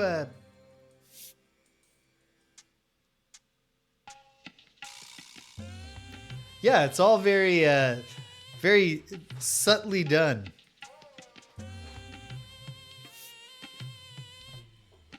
But it's a good way to add that sense of temporality. Because, you know, like, yeah, in RPGs, it always just feels kind of like you're just rocketing through just a few days. You seem to be acquainted with Tai Ho? Well, yes, I know him. Could you perhaps tell us where he is? Sure, after you pay back what you owe. I'm running a business over here. Then, how about this? We're short on money right now. But once we find Tai Ho, we may be able to get some. As soon as we have the money, we'll pay you back. Wait, you're trying to trick me. Absolutely not. What a bunch of bums. Fine, we'll do it your way, but I'm sticking around until you pay everything off. Okay. So in other words, you're a free mercenary. And the only way we ever lose your mercenary services is if we pay you. You're trying to run a business. So where can we find Tai Ho? He's fucking standing right there in an orange jacket. Come on. Oh, maybe not. He's usually down in his gambling den. Ask the barman there. We recruited a real oddball this time. Okay, who are you then? Sergey. Please, listen to me. I happen to be an inventor. After much hard work, I've devised something that surpasses even the work of the dwarfs. But not a single castle lord understands the significance of my creation. What did I invent, you ask? Call it an elevator. It could be cool. Who are you folk? Friends of Tai Ho? Oh, you should speak to Yamku downstairs.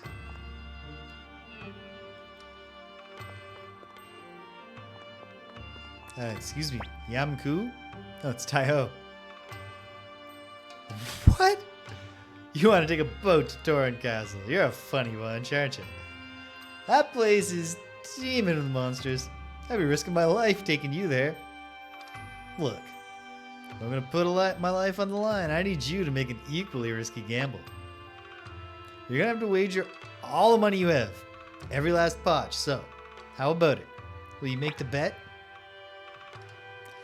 I understand the way that I could gamify this. Go spend all my money. Wager 10 potch. but we're going to do this in the spirit of the game. No, I'll cheat at a lot of gambling in video games, but this is important plot gambling. If I'm going to show Tai Ho that I'll put it all on the line, I need to put it all on the line. I will. All right, let's do this. No backing out now. Want to know how to play the game? Yes. This is the game where you and I take turns throwing dice. Whoever rolls the higher number wins, of course. You roll 3 dice at once. If 2 come out the same, the number on the third die is your score. If you get 4, 5, 6, or 3 of any number other than 1, you're in luck. But 1, 2, 3, or 3 ones is unlucky. If you fail to roll a hand after 3 tries, or if your dice go out of bounds, you lose. So watch carefully where you throw the dice. Want me to repeat that? Yes. Or no, sorry. Let's begin. My turn. 3. I rolled 3. Your turn, James.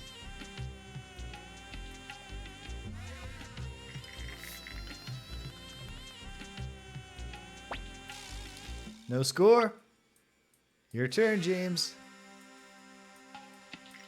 Not a lot of strategy to this. 3. We're tied.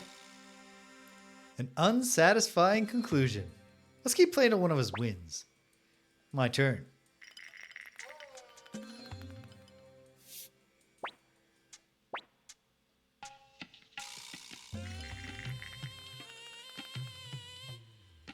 Five. Oh, man. Yeah.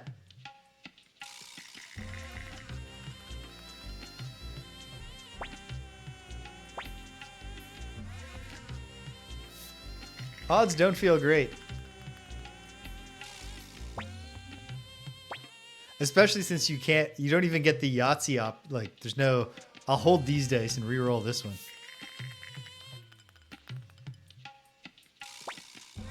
No score.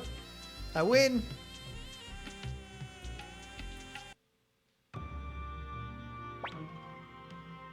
Oh, come on. Don't get down like that. I just got lucky. Go scrounge up some more money. Come on back. I'll be happy to take it off your hands again. What is it? Need something from Tai Ho? A boat to Toran Castle. Can't make any promises there. Tai Ho tends to decide stuff like that on a whim. Now, let's see. What should we wager? Hang on. You're completely broke. Look, kid. If you want to accept my bet, you'll need at least 1,000 potch on you. Got it? Oh, I need to beat him. I thought he would just be happy that I was willing to gamble. Okay, fine. He sold me on cheating.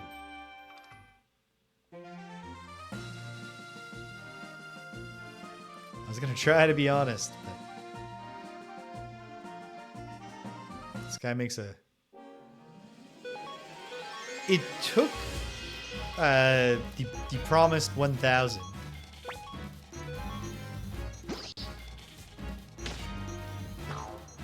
Oh no. Oh, these flying squirrels are cute as hell.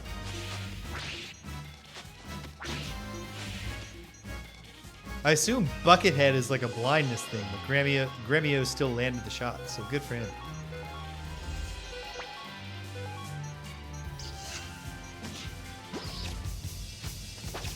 That was obviously a charm attack, but it did not work. Oof.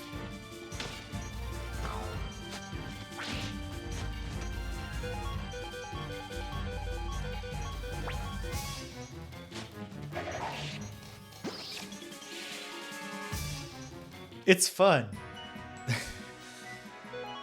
It's a cute way to do it, for sure. Kind of silly. Oh yeah, I shouldn't have been letting those fights go. But yeah, did not take all of my potch.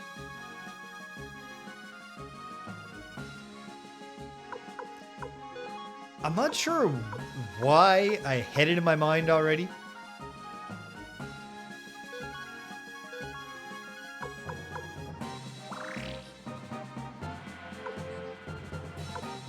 Oh, it doesn't cost 4.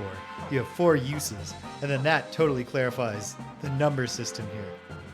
How many spells do you have? How many charges of each spell can you cast? What's the Christmas in Japan thing, DJ? I probably know or should know.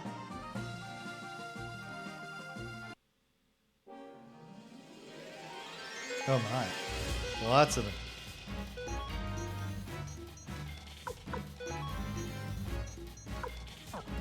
Oh hey, Gremio leveled up and gained some magic. Hold on. In my rune, now Finger of Death. I guess we'll just attack.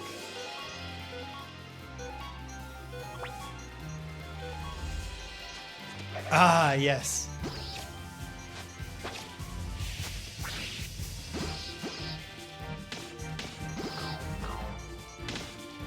Oh, poor Gremio.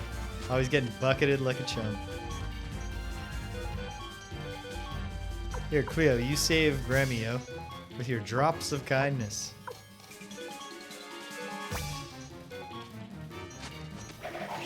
You know, it's a game that has great, wacky status ailments. Not that the ailments themselves are wacky, but in Might and Magic 3, there's a pretty broad range of character portraits you can select from when you're creating your characters. Hey, did Cleo just instinctively protect me? As if so, I appreciate it.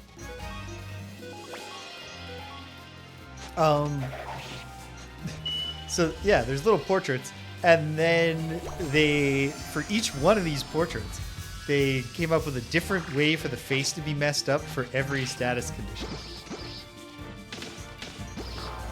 And so it can be tricky in the early going to even learn. I can't believe I had let go as an option here.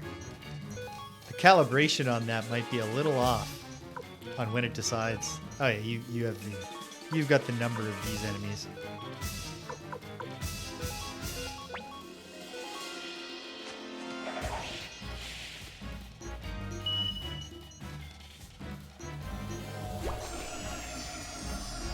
But yeah, some of the faces are very silly looking.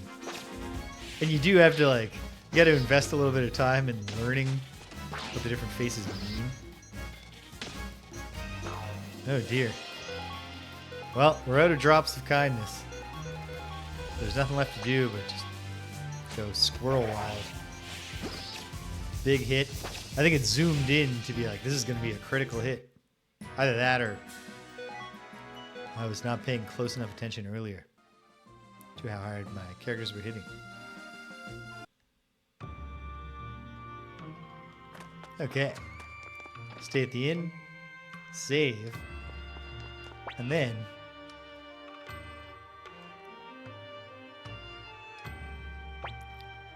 ooh. Tashtari, I think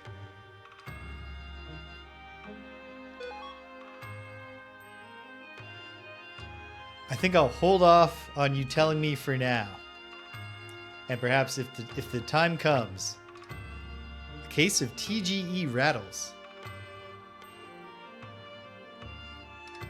Oh, is my rumble coming through the microphone because I'm resting my hands on the desk?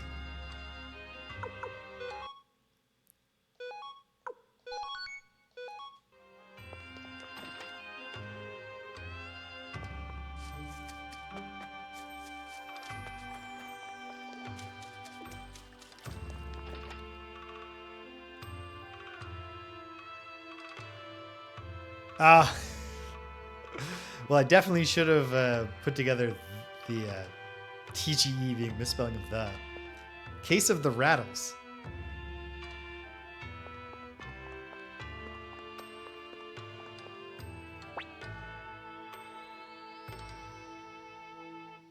Completely broke.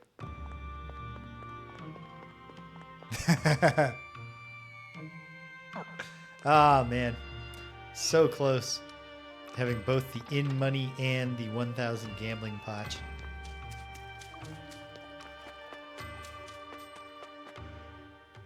I am not I've seen like less than an hour of Skyrim. So I'm mostly just familiar with the opening. And then I used to be an adventurer, but then I took an arrow to the knee.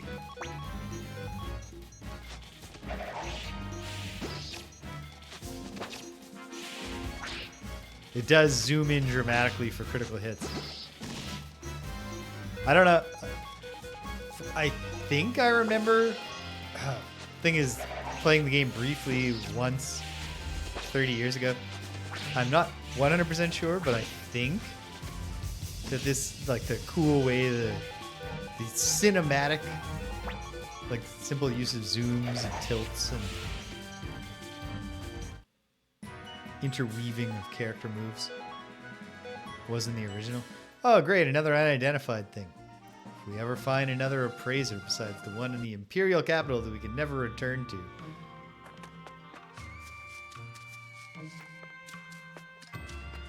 Okay, let's save. Oh, we've got our cheating money.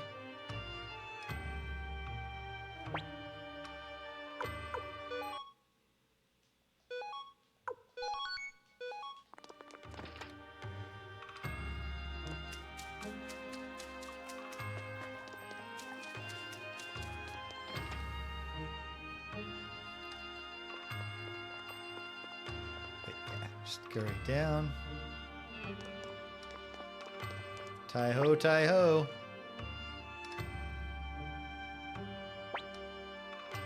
Yes, I'll make the bet. Okay. So, this time, I gotta try to roll the dice better. Hey, a 2. There we go. Okay, come on.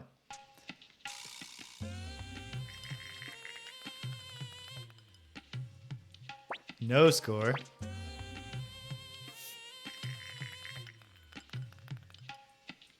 One, two, three. Bad luck. Gotta pay double. Oh, are you broke? All comes down to luck in the end. It sure does.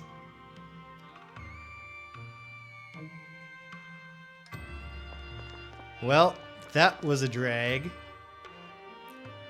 Okay, hold on here.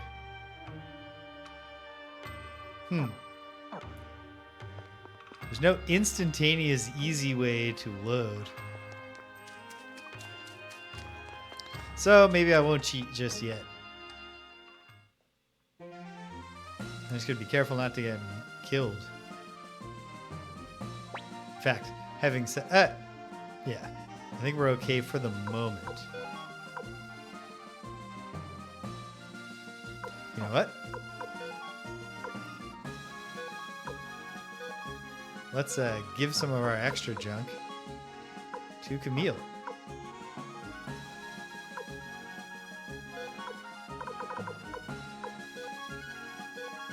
Hey, Camille, you have hands, right?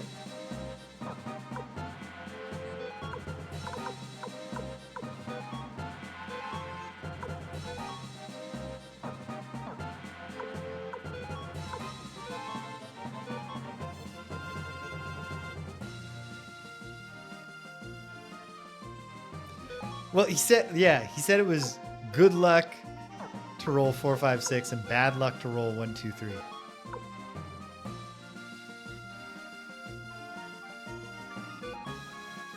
Wow. Yeah, he definitely didn't tell me that.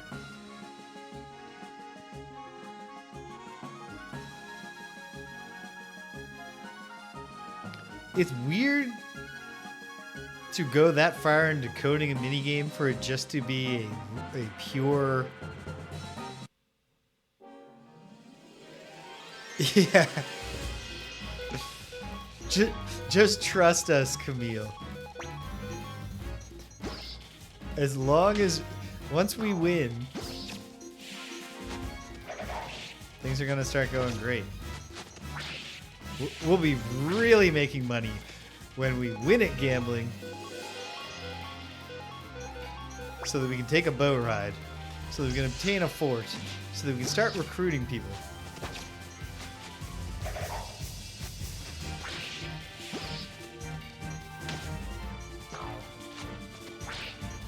It's that subtle world building where they assume that all the players know the name of the game. It's the most popular gambling dice game in the whole empire.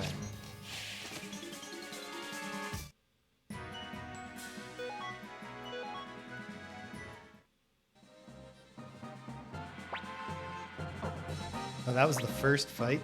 Oh my. Okay, well, we can take one more bombarding of flying squirrels, so I won't have Cleo heal us up just yet.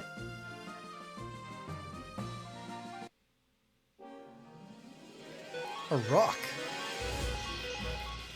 Oh, there's only one enemy. Makes no sense not to use the clone room. Uh-oh.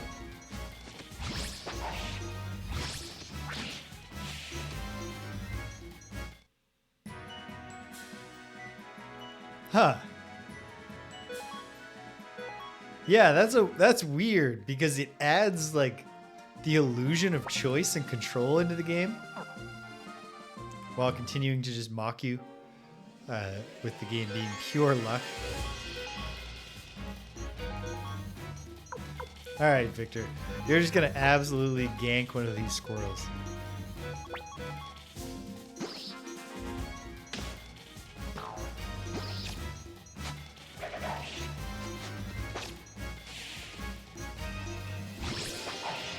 Whoa. Okay. Well.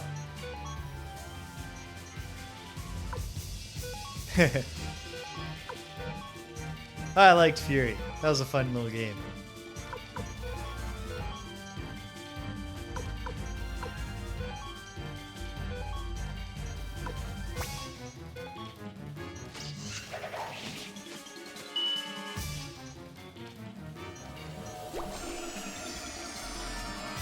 Been going back and playing the Human Resource Machine and 7 Billion Humans by Tomorrow Corporation. Like a programming puzzle game. Probably, like, I'd say like Stempinski for you, for example. Like, for someone who's an actual programmer, it's probably too simple. But it's a very nice level of challenge for me. I've enjoyed those games in the past, but I'm pleased to report that since starting them up again, just recently, I've gotten further than I'd ever made it in 7 Billion Humans. That's another thing, right? I can't remember. Oh, somebody I showed the game to had that literal response of like, you know, this would be if we could just do a for loop. It's like, yes, but like the puzzle is how can you build that without, you know, an advanced programming language? How can you use only like a couple of simple conditions and adding and subtracting options too?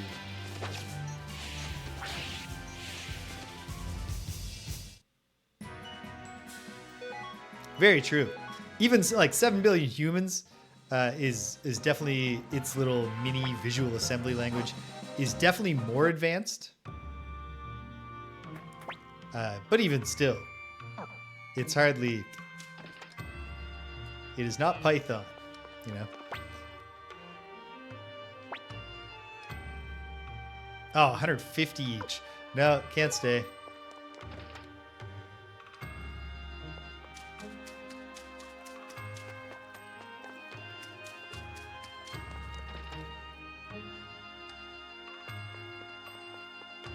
But yeah, I've achieved more, like, not only am I further in the, I'm not any further in Human Resource Machine because the only puzzle I never solved in Human Resource Machine was the last one. Might be able to do it now.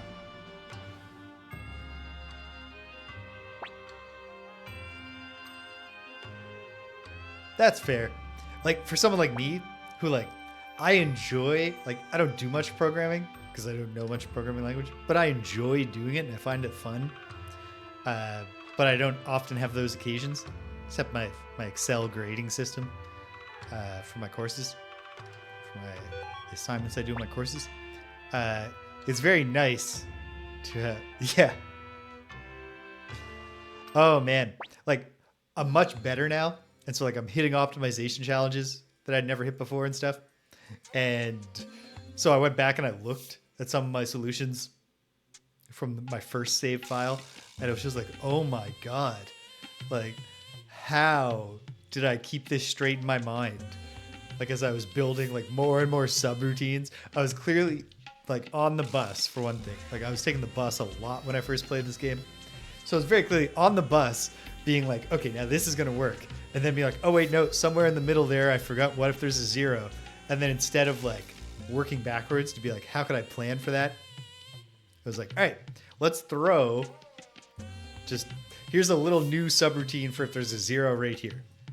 It's just like just looks horrifying. So hard to keep track of where all the jumps are going. Now I don't want to know how to play your stupid game. Why would I have ever needed you?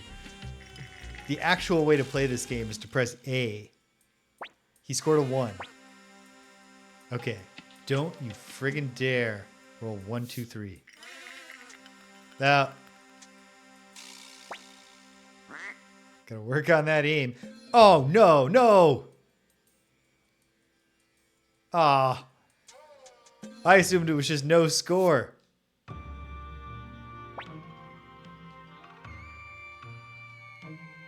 Well, no, this time you didn't get lucky. This was the only skill issue that can exist in a game like this. I was too excited. It's like he rolled a 1. Nothing can stop me now. I'm throwing these babies overhand.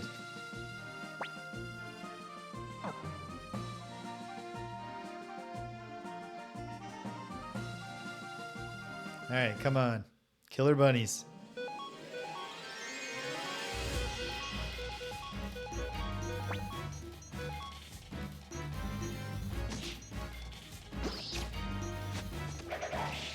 Killer bunnies are also just a hit the first row group, but they don't hit quite as hard as the flying squirrels, and they don't blind you, so they don't slow down the progress of the battle to the same degree.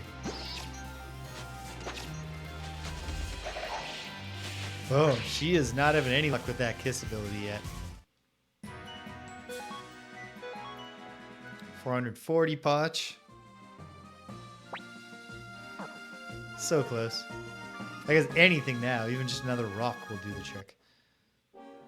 Oh no. Okay. Let's stretch out a little. Grammy, you take the Beast Commander out.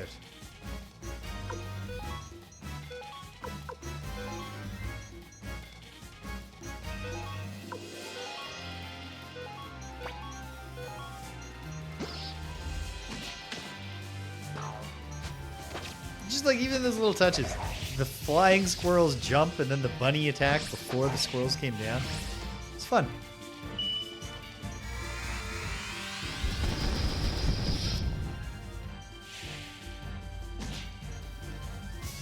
Excellent. Okay.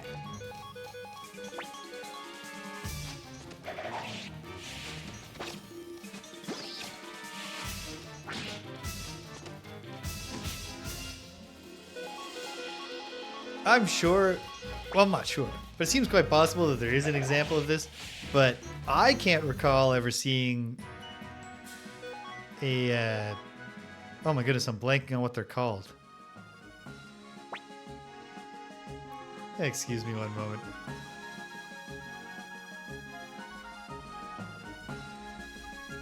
It's going to come to me just before I finish looking it up. Hanafuda. I can't recall ever seeing a JRPG with a Hanafuda minigame. Like play like Kwikoi or something.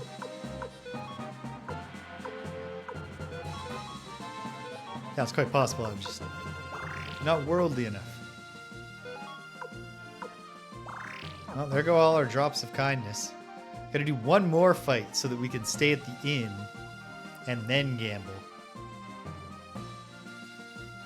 Because you know I can just feel it. I'm rolling 1, 2, 3 next time.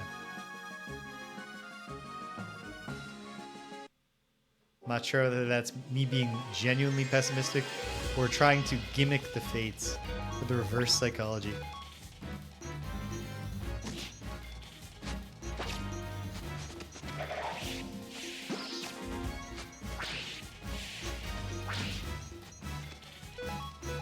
Kind of the big thing I ask of any JRPG that's going to ask me to do a lot of random battles and have a lot of them not really demand much in the way of tactics is that they move fast. So they're meeting me where I want them to, which I appreciate. I got the Dragon Quest III HD 2D remake, for Christmas. So I played through that in my private time. I'm not on here. And they certainly made the battles a lot faster paced, which is wild because the game still took me many hours. And I know there was some content added, and especially like way more like cutscenes where you gotta stop and like watch something. But the combat moves so much faster than normal that it seems it's outrageous to think how long a similar playthrough would take me in the Famicom version. Oh well. If I ever did a classic Dragon Quest on here, it would either be one of the Super Famicom ones that I've played a bit, but not that much, or Dragon Quest IV. Yes, I'm going to make the bet. Okay. No, I don't want to know how to play. I know how to play. Roll the dice. 5? Damn it. Okay, come on. 6, 3. 3 would have beat his 1. This is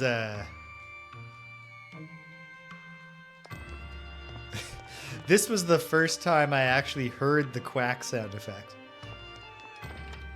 I thought you might be making reference to a different gambling game using a quack sound effect. Okay. Well, what are you going to do? This is kind of a crazy thing to gate main quest progress behind. But I guess it's a good temperature check for people who have run away from too many battles and got here under-leveled.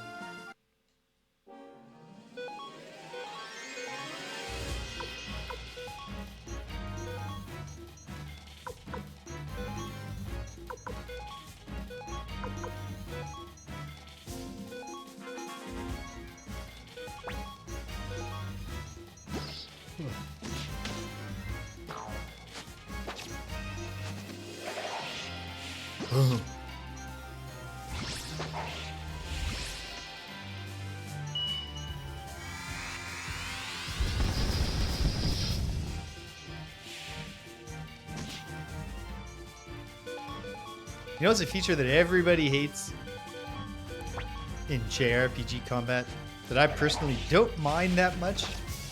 The original Final Fantasy's ineffective attack thing. If you target an enemy but it gets defeated before your turn, you just don't do anything instead of redirecting. I don't mind that. Ooh, blue ribbon. It doesn't bother me as much because A, it makes sense. Because like, if the whole idea is that a round is, say, like, 6 seconds, Final Fantasy is D&D inspired enough that I think we can say it in the first one. A round of combat is supposed to be 6 seconds. Your mom, welcome!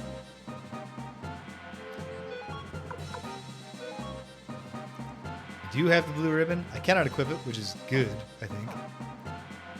Let me hand it off. You know what? Yeah, then you, like, by the time you get to Final Fantasy III on the NES with the job system, if you still have the ineffective attack thing, then that can be one of the ninja's things. I am really enjoying it so far, your mom. And I'm just, I think probably, well, we'll see how long it takes.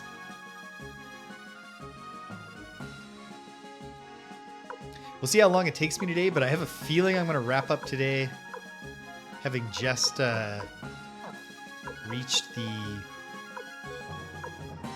having a fort. I am the leader now.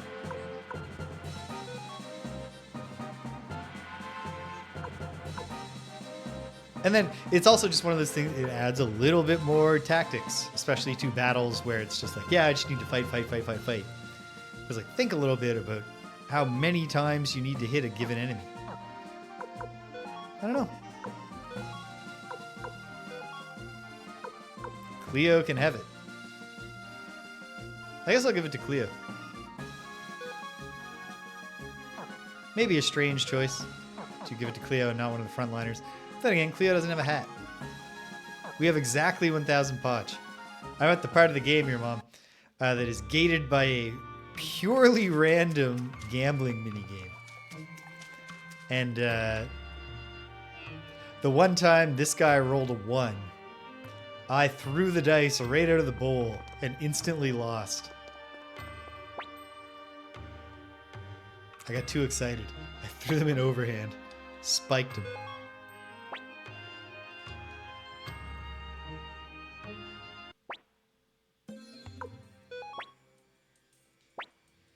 If I was playing this on an emulator instead of on a... Fuck you. Fuck you, pal.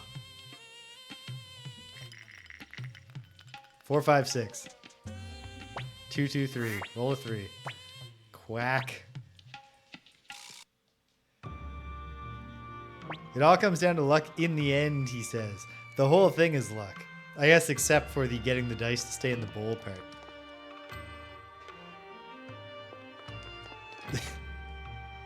Yeah. If this was an emulator, I'd cheat. At this point.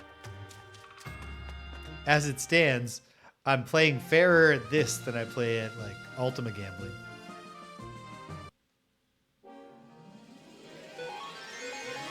I'm listening.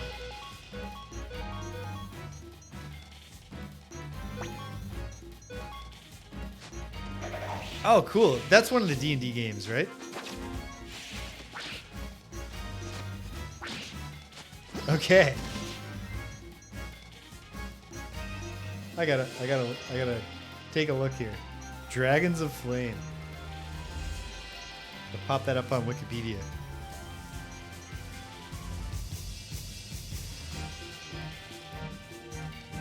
Oh, yeah. My goodness, Stimpinski. Your mom, for context here, Stimpinski is playing some strategy RPG where he has 100 units, and he decided to strip them all and just fully re-equip all 6 equipment slots for all 100 units. That's what he was working on when we got started here. Yeah. That dedication. I haven't even, in like 20 hours of Unicorn Overlord, I've not yet like disbanded a single unit. Because I'm so impatient to just get on to the next thing. Let alone fully de-equip anybody.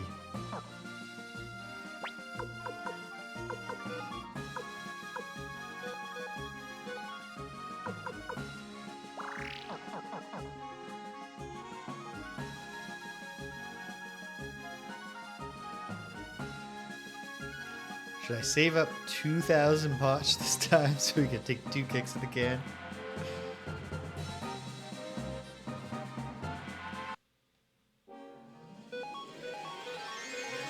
I'm not actually that bothered by this right now, but if I had made it this far in the game, playing on my PlayStation 1 with no memory card, and it was the gambling part where I ran out of time, or I just got past it, my sister wanted the TV and I had to turn it off and lose my save.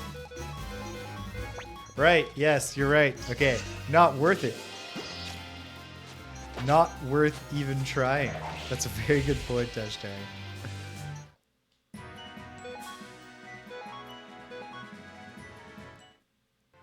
Boy, be great if any town besides the Imperial City so far had shown itself to.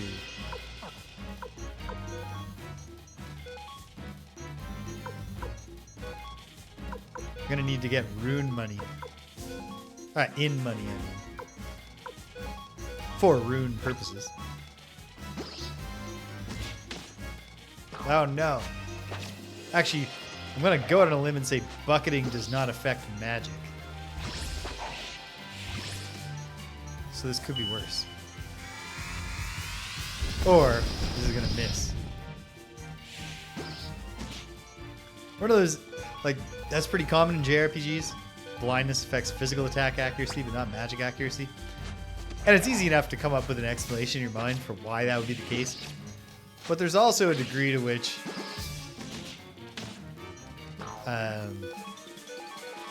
most JRPG magic tends to be like depicted as like a blast from your hand that's a specific magical projectile. And like, sure, it's magic, so it could be auto aim. But like, really, like, surely you could point your hand wrong just as easily than if you had a crossbow or something.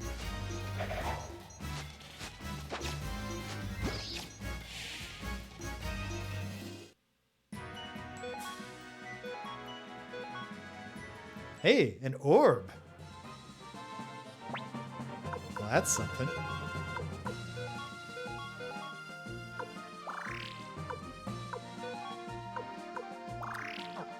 You know what? Just for shits and giggles, if I get another one of those mob fights, I should have Cleo throw up the Fog of Deception. It's only a minus 20% to hit. That's not nothing.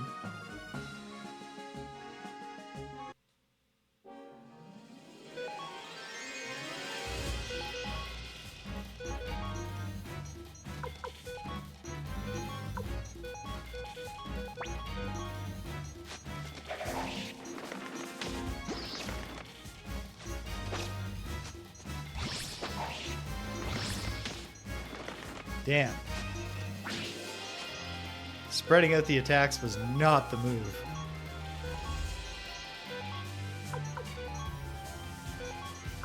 Let's see if we can save Gremio.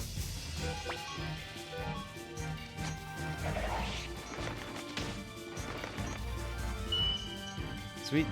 Okay. Can we also save me? I guess it really all just, it's up to the birds. Ah, Gremio protects me. I like how that's not like a specific skill that I equipped on Gremio. It's just, yes. Gremio has been clearly categorized as a person who would jump in between me. There we go. Should have really put another attack on the one that Victor had done his big hit on. And all that for nothing. Not nothing, but very little.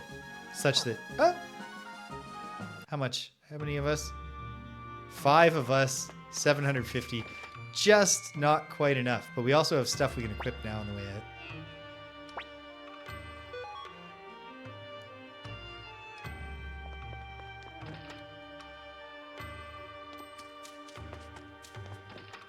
Wait, wrong one. Wait, was there no orb place here? Well, ain't that a kick in the head? Okay.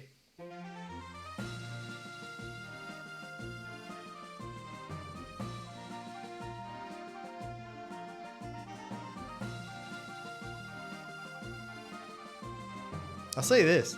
I can tell it's going to be very satisfying when I win. It's going to feel great when he rolls a 1 and I manage to not throw the dice on the floor.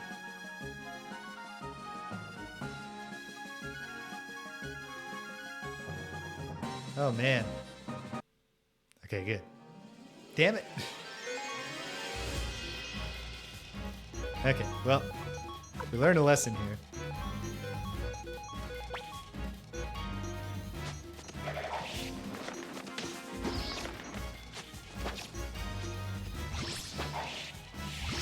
There we go.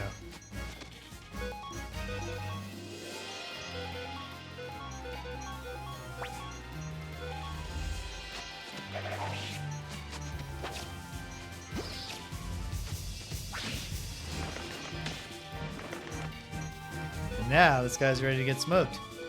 Now Victor's back up on his feet.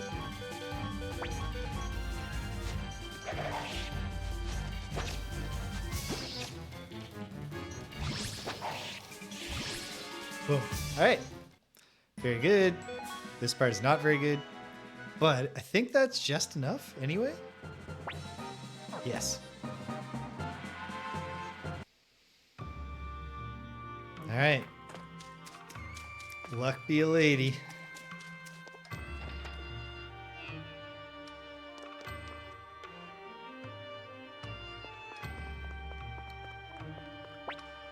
Whew.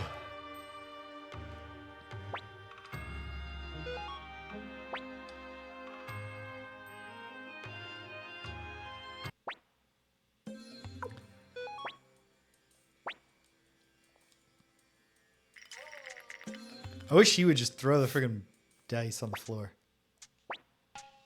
Come on. I want to win by default. Okay. Not great, but there's 3 possible outcomes. Or triples. So there's some outcomes. Ha! Triple sixes. Sign of the beast. Or mark of the beast, sorry. Boom. So that's very satisfying. Not just that we're finally past it, but that we got past it emphatically with a triple win. That's big potch. Very nice. Okay. Ho ho, you're quite the lucky guy. Oh, you think so? Just so happens I make a habit of going along with folk who are lucky. Hey, I'm cool. Let's go prepare the boat. Fine, fine. Here we go again with another reckless adventure. All right then, folks. We'll be waiting at the docks. Well, I appreciate that. And we'll be there in a moment.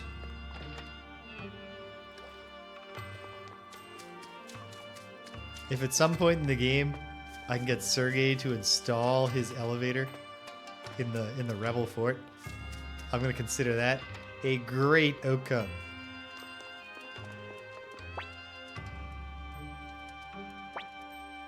I might want to, yeah. Oh, go figure. The Garmax is already much better. I think I'm going to prioritize right now getting some armor. For... Actually, you know what? Many of us could benefit from armor here because we can afford not many, but more than no guard robes. I'm going to give this... I'm going to give this to Gremio, who can't carry it. Oh dear.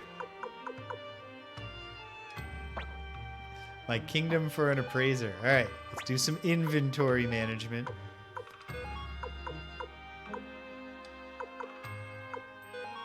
What do you need 2 escape talismans for?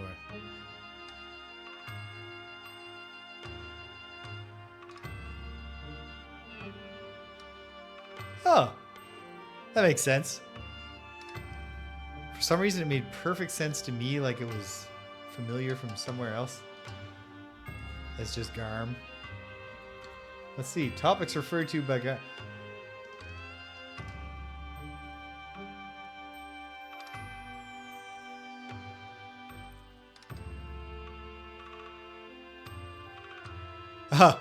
Well, I mean, according to Wikipedia, both Garmer with the R and Garm are accepted romanizations.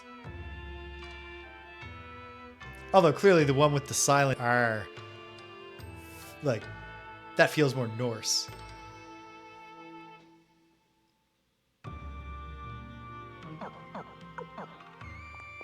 Okay. Get Gremio a guard robe. Gremio can give a hand-me-down to Camille. And we'll go from there. Not to Cleo, to Camille. Or I think I said Camille.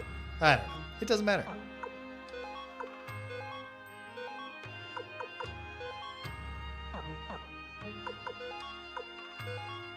Hour for time? Not bad.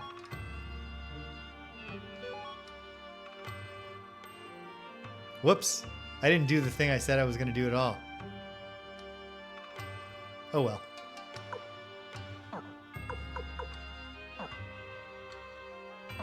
Now let's get Gremio something. We got Gremio all excited for new armor.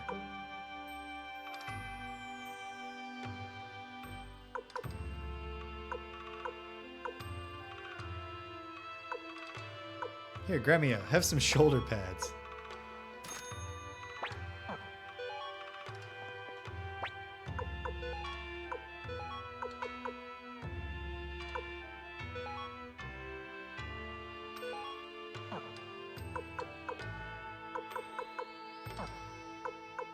I think a cape will be better than at least one of the things Camille currently has.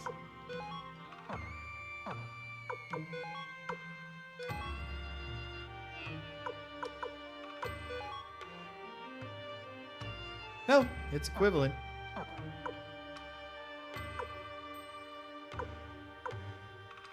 Okay, whatever.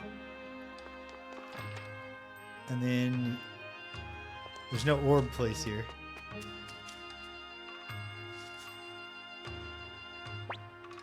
And we're low on potch. So let's just save and carry on.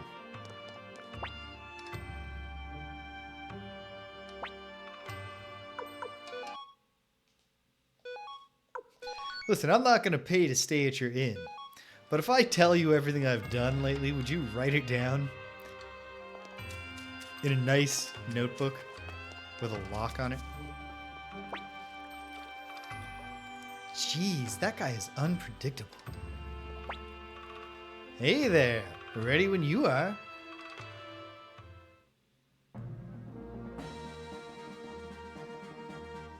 And away we go. I like the very low pixel boat against the new refined backgrounds. Yeah, this is a great spot. Hey, Rex. Happy Saturday. Yes, it's going quite well. I feel like when I wrap up today, I will be just at the point where, like, we're through the opening act and we're in earnest, like a rebellion. This place is like a real-life haunted house. Are you guys sure there's treasure here? I don't know. Victor was the one who said there was. Wow. This place is something else. Must be teeming with monsters. Can't wait to take them out. Hold on. You're going as well? Please be careful. Of course I am.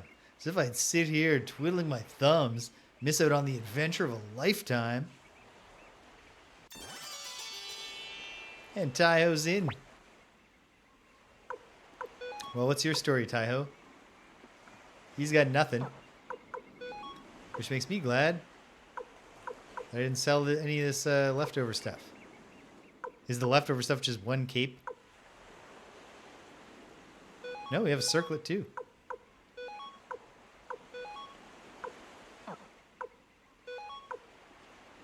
And a bandana and a tunic. You're getting dressed, buddy.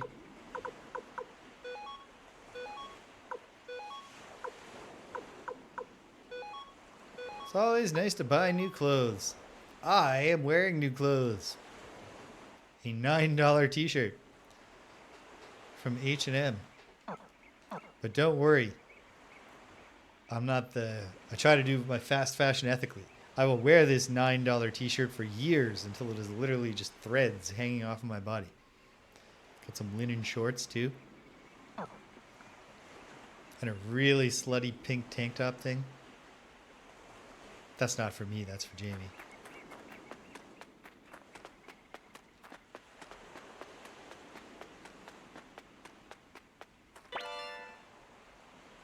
Mega medicine. Sweet. Oh wait, I didn't equip Tai Ho with anything. Ah, he already had a tunic. But he gets a cape. And that's it. This guy does not wear circlets. It's not his style. And he's got medium range. So he can attack from the back.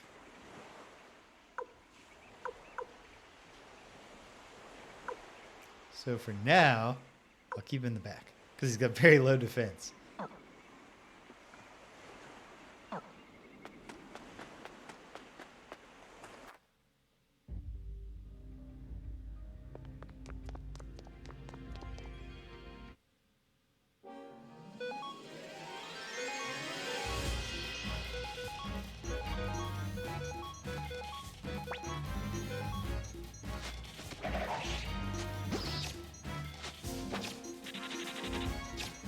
Ooh. The way these things move is creepy. Or I guess really it's their appearance is what's creepy. But it hadn't really sunk into me what they were until they moved.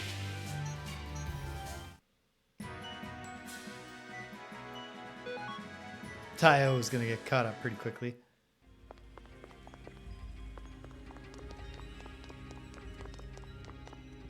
Oh wait.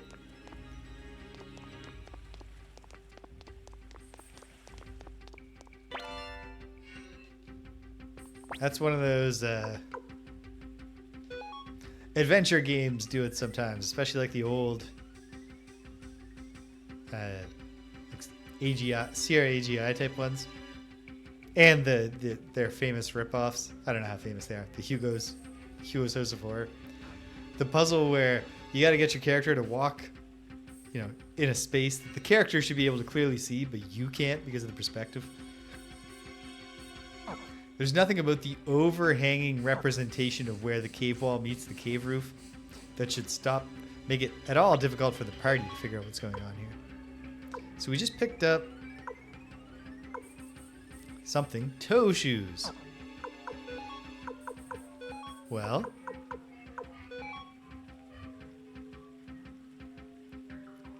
astonishing. Maybe I will give those to a front row character, if that's even possible. Let's try. Who has the worst defense in the front row? The hero.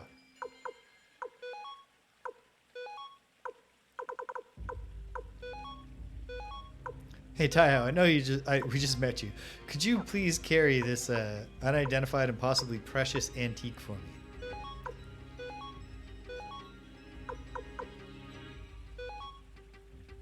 Preferably without ever considering leaving the team. Hell yes.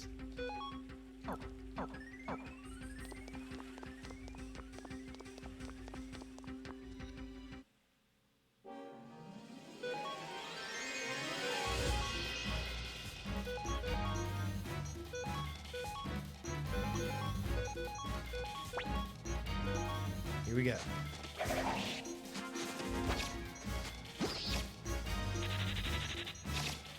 Yeah, like even now, before the game has truly opened out into the, guess what? You need to recruit a massive army of characters.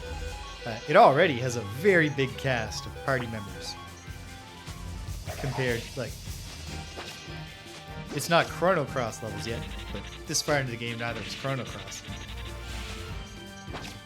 Good. I was like, oh no, Victor just got wrecked. No, that was his counterattack. He was wrecking.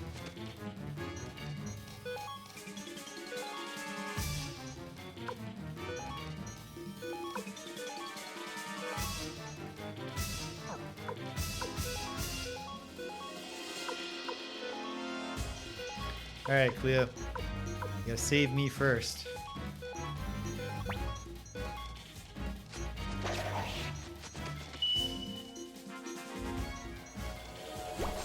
It's funny to think that like Final Fantasy VI is a JRPG that is notable for the large size of its cast, and I think we're already at least approaching having had as many characters in our party in this game as there are available in that game.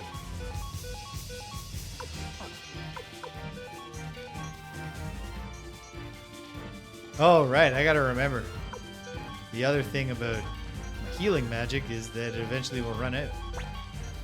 I don't know that it's necessarily that much better. It's pretty in line with what medicine does anyway.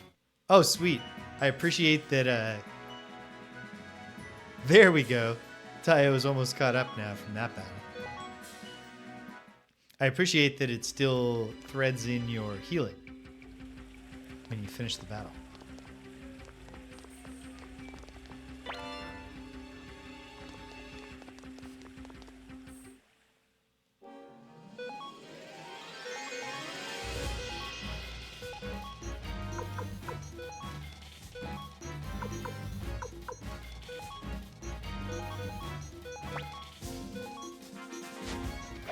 Test the metal of these giant snails.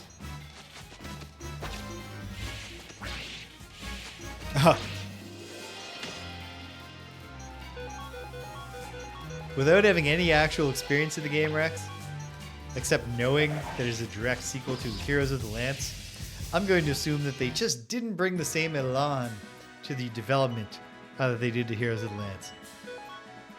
So they took a terrible base and then just didn't live up to the original with it.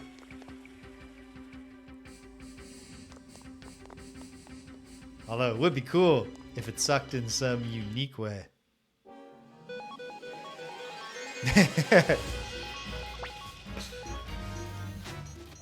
My first encounter with Dungeons and Dragons as a kid was having a scholastic guide to Nintendo games that had a section about Heroes of the Lance. I didn't play Heroes of the Lance until I was an adolescent going nuts with an emulator, playing like everything. And boy, did it not live up to what my childhood imagination made it feel like. Yeah. This is coming, like, this is, you know, do we still have it? Do we still have everything that we, the flair that we brought to?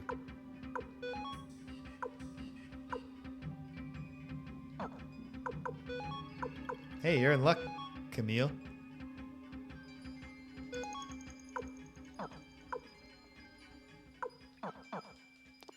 Have you made up your mind where you're going to go for Dragons of Flame? Like, is it significantly worse? Or is it just, like, noticeably worse than a game that was already terrible? Holy smokes. Alright. I haven't watched enough of your reviews to begin with. Oh, autosave. Because I really enjoyed the ones I have watched. I've got to check this one out when it's published.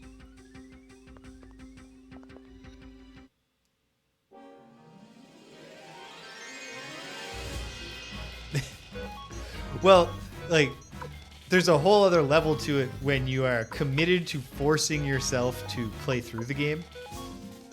Like, there are games that are so bad that you stop playing them.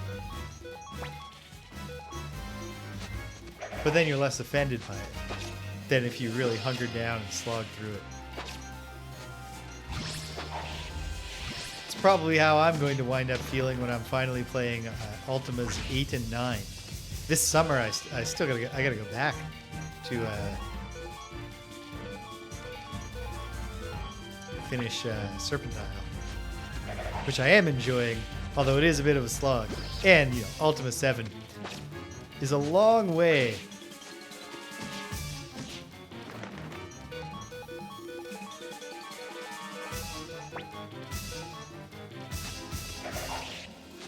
Oh, sweet.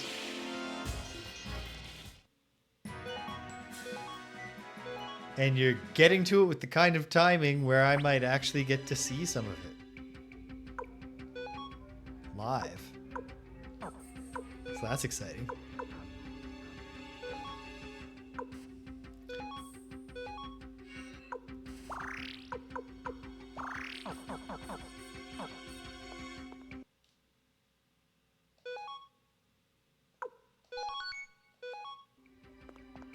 Fearless, burning my ships with a new save game.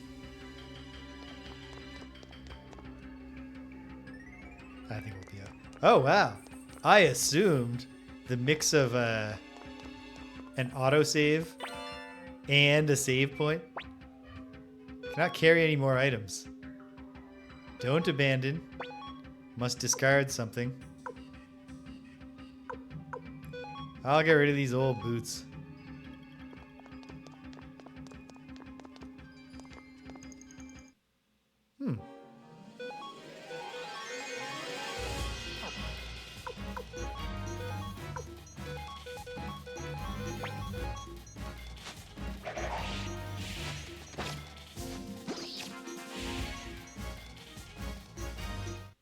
Okay, snails are chumps now. Okay, this is not where the way through is. Yeah, Ultima 5. That's the worst thing about Ultima 7 to me is just that what if we could have all. I guess like here's the thing. It would be great to have like Ultima 7 would be a better game, at least in its core loop, if it had Ultima 5's like RPG systems combined with Ultima 7's like manipulable world. But it would be unbearably long. We would really need to tweak the encounter rates. Okay, so I'm in the darkness somewhere.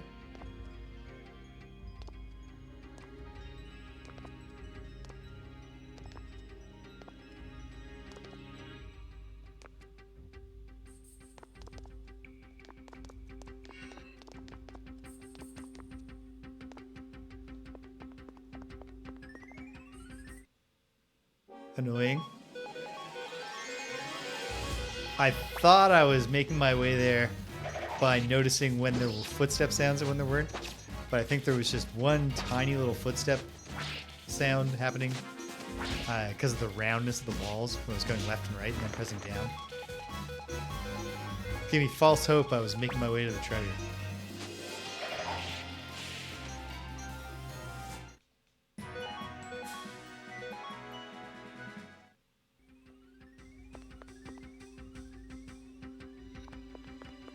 Ha! I made it. Haziness orb. Can't carry more. I'm not abandoning a haziness orb. That sounds like fun. Whereas I'm running out of junk. We need an appraiser.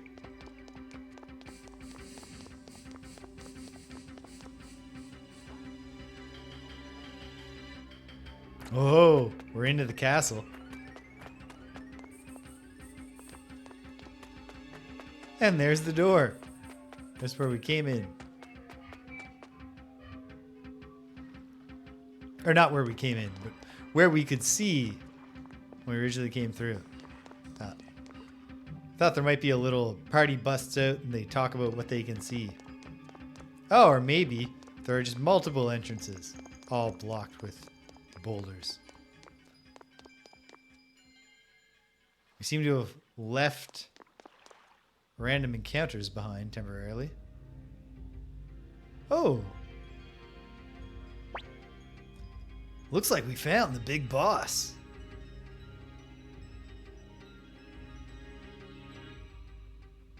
Gonna wake up and try to kill us? Yep, but not in an exciting way. Okay. I knew I was coming to a boss fight. Why didn't I heal? Oh well.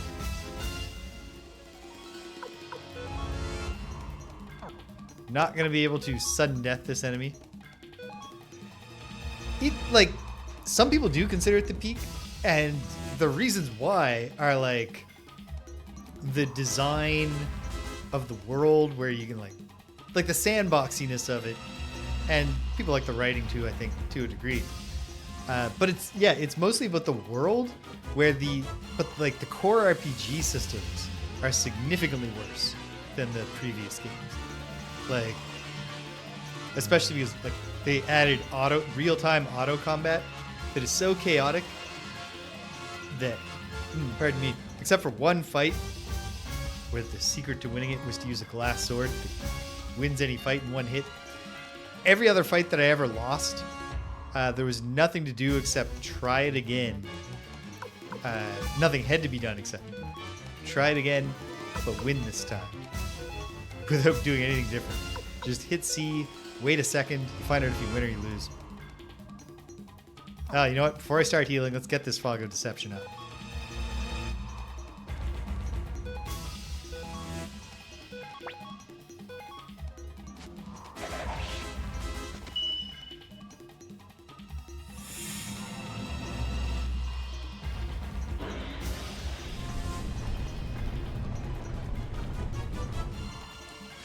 No, that hit us all.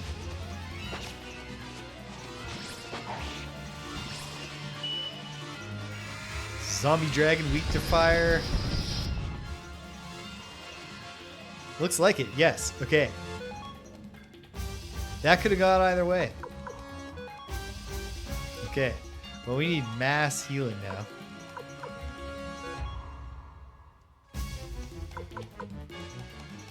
but not the Mega Medicine yet.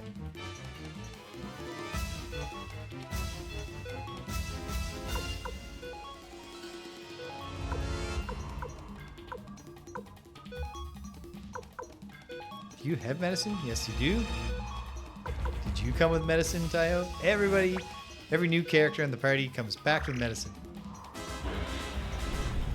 Damn it. That's not optimal.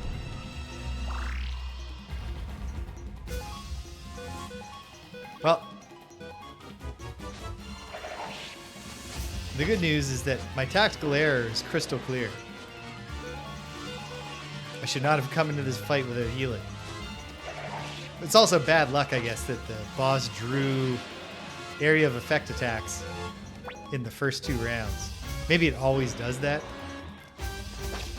I'm just going to let this one... I don't know. Maybe Camille can pull it off.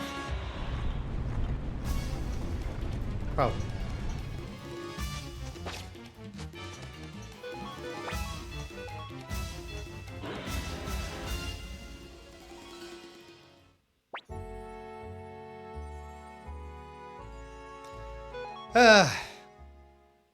Okay, try again is just reload.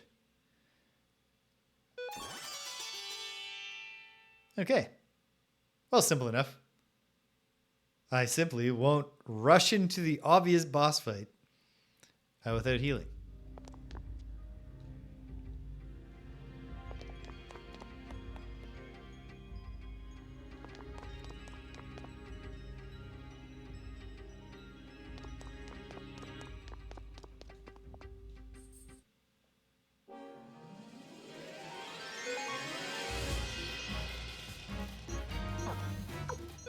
Can we run?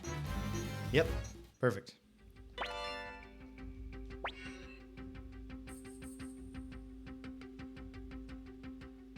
That could be it, Rex. Definitely imagine if there's some sort of VPN related error. You can see how that could also wind up being triggered by an ad block.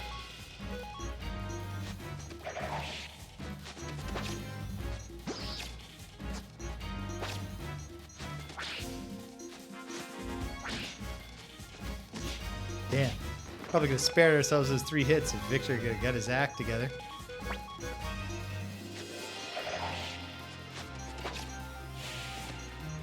Boom.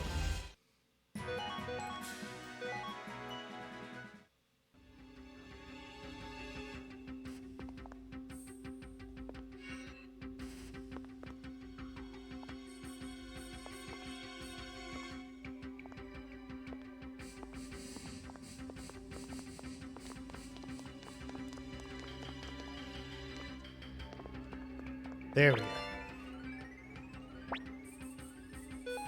Not quite sure what shape I should be picturing in there. It's some kind of like come down, down, down, down, and hook around. But there's also, it feels like there's some kind of little tricky bit in there. Little turnaround. It's easy enough to get out. But yeah, it's like a little stair-shaped passage. Oh, knock it off. Come on, team, run.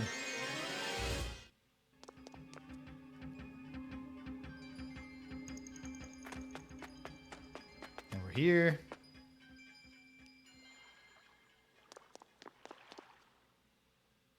Go up. Go up.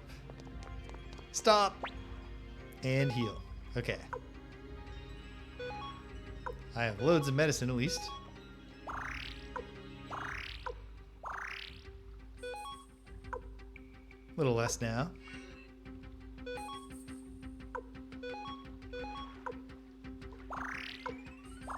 Okay, full health party. Take stock. Soul Eater is not going to help us here.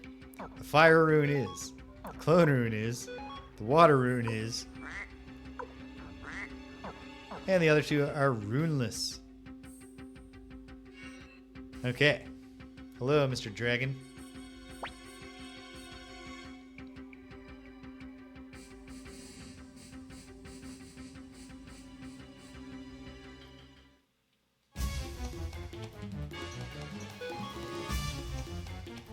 So.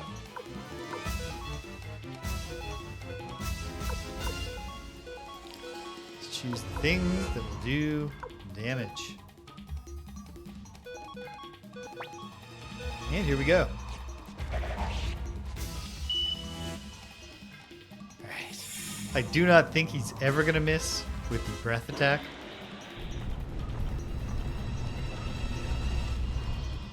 But hopefully, his hit rate with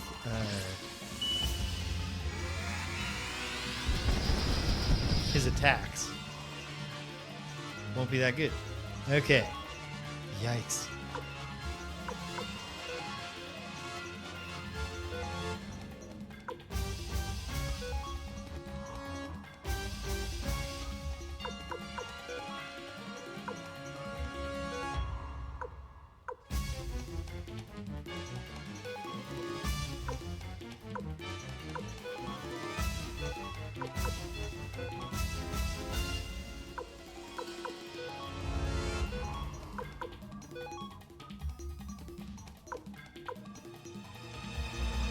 Uh-oh, I'm lost.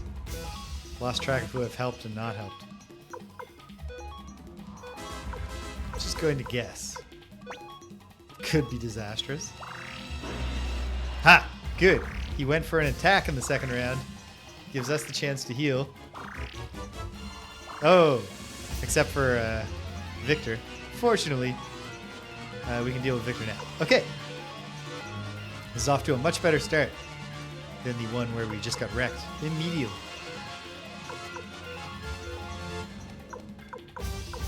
Drop a little kindness on Victor. And we fight on.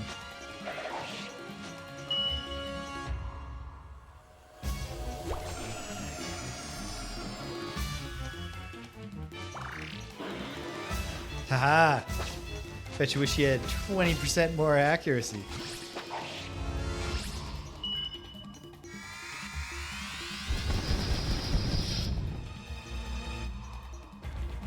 Okay, well that's all the big free hits we get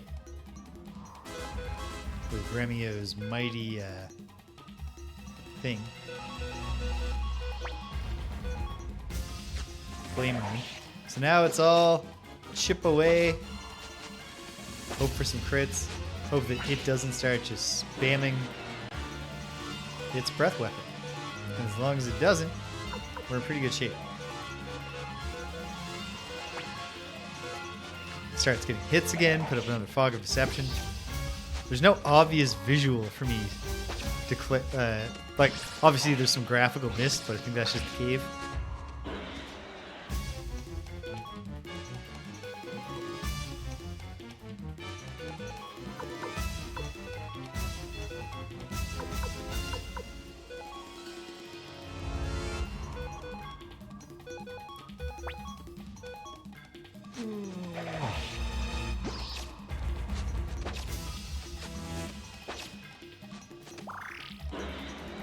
Haha.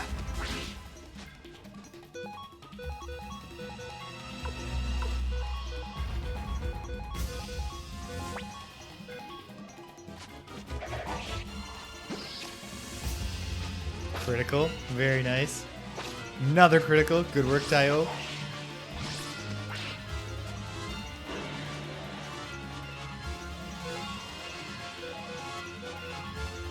Don't even need to heal Victor yet.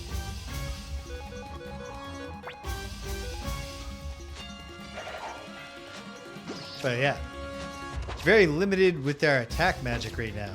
So we're in the point of just keep landing hits and don't die.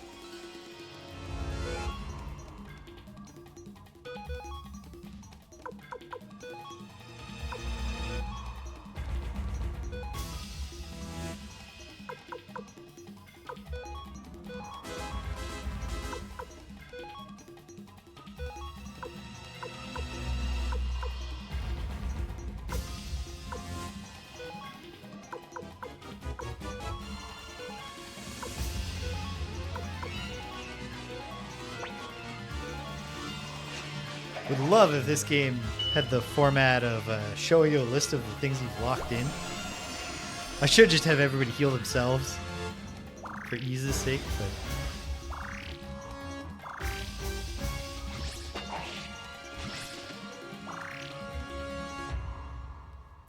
Okay.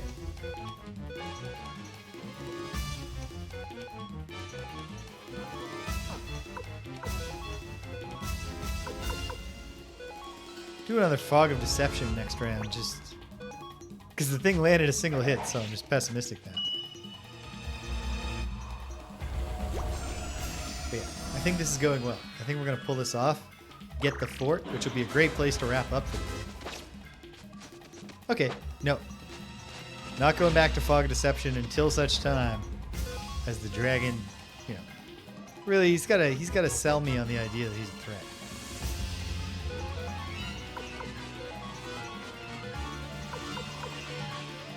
Might as well. Oh, pardon me. Give Victor some medicine. Right now, he can't take 2 breath weapons in a row, whereas he's generally one of the party members that clearly can.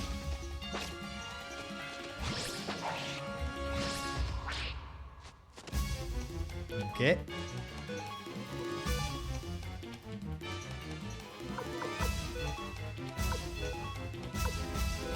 Let Gremio do it. Make Gremio feel good.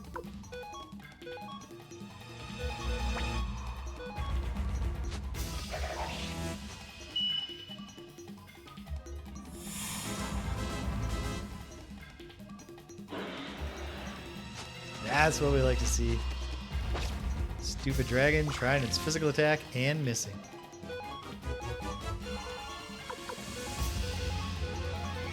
Could this be the round?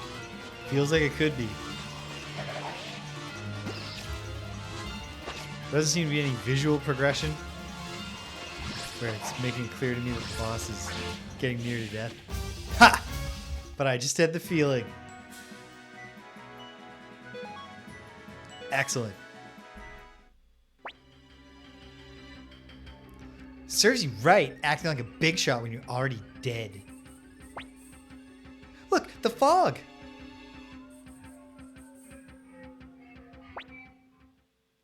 Guess this one was responsible for creating it all. There! Now the castle is finally ours. How about we give it a name? Sounds like fun. How about Dragon Castle?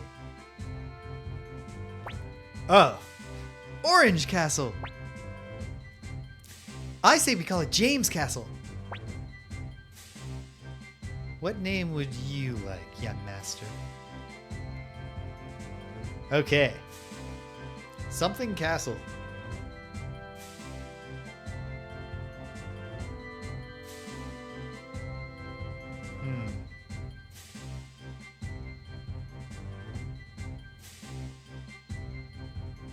Is there a character named Eureka in the game? Or is that a reference to something else?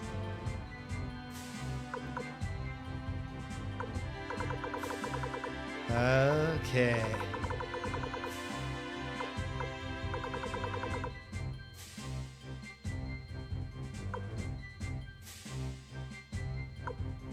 Oh yes, I recall. You know what? I'm gonna go the sentimental route.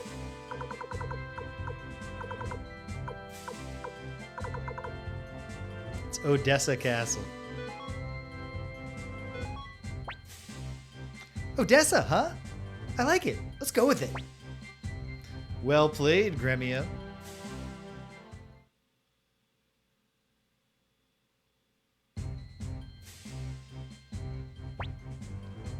Congratulations, Commander James. Let this day be known as the founding day of the new Liberation Army. Great idea! Let's celebrate tonight. Hey, what about my money? No.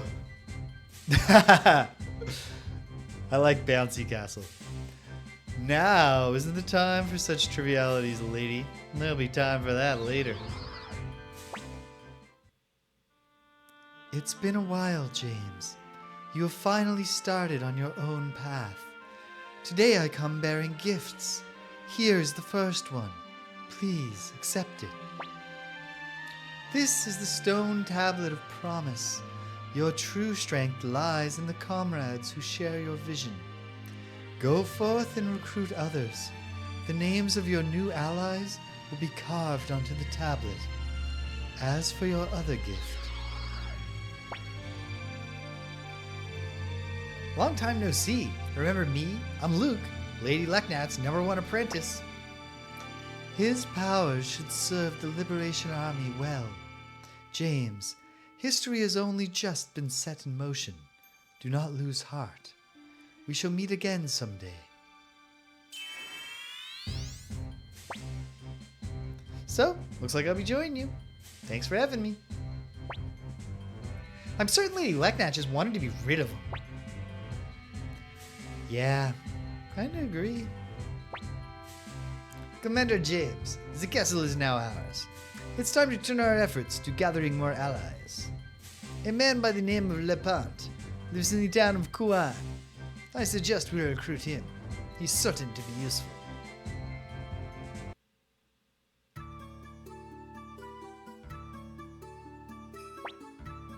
Good morning, young master. Did you rest well? This place is no mansion, but at least it's a roof over our heads. When you're ready, let's go visit Mathiu. We should consult him about recruiting this Lepant fellow.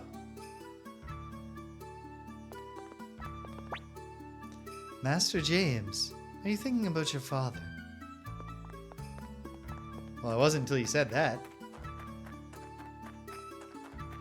Hey, Luke, what do you want? Can I look at the tablet? I want to look at my cool tablet.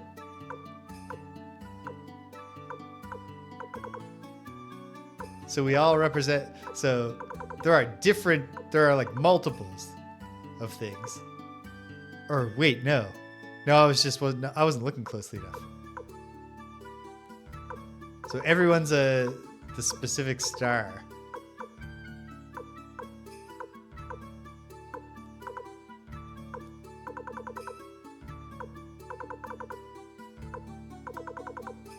Well, we got a few more heroes left to recruit. In fact, hold on. 1, 2, 3, 4, 5, 6, 7, 8, 9, 10.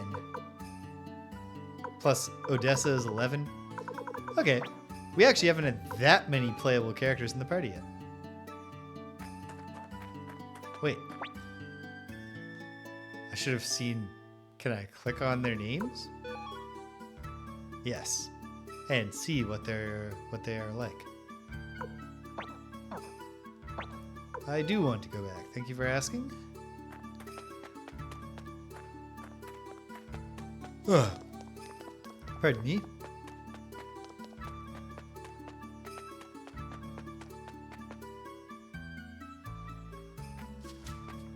Ooh, what a nice outdoor area. I have absolutely no doubt there's going to be at least one important scene out there. You hang tight, Mathiu. Yeah, Master, this isn't the way to Mathiu's room. Oh yes, we wouldn't want to get too free roaming.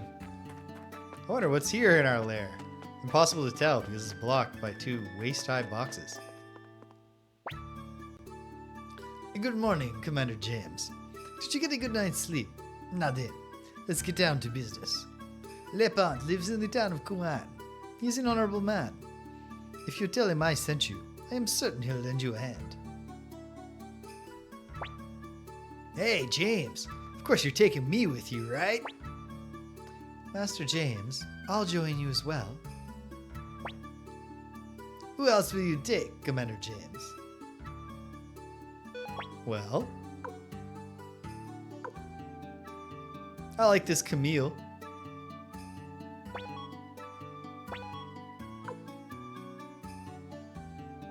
And just for novelty's sake, let's bring Yamku. Party's full. Okay.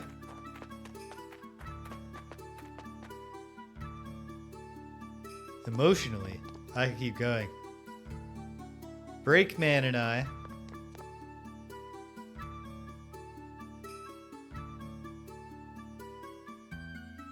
I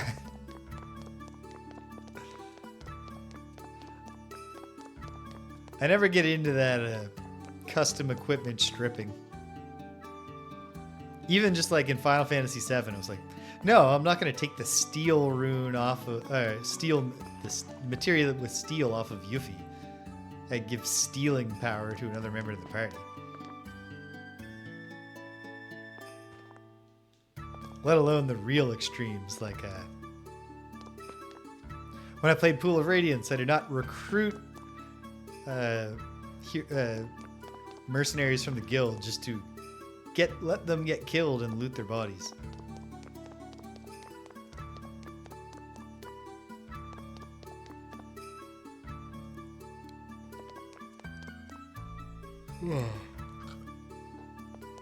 Exploring the castle grounds. Oh, cool. When we killed the dragon, it turned to stone. Right where it stood. We've got a dungeon. Perhaps we'll have a prisoner at some point. And then we have an exit. They've cleared at least one boulder here.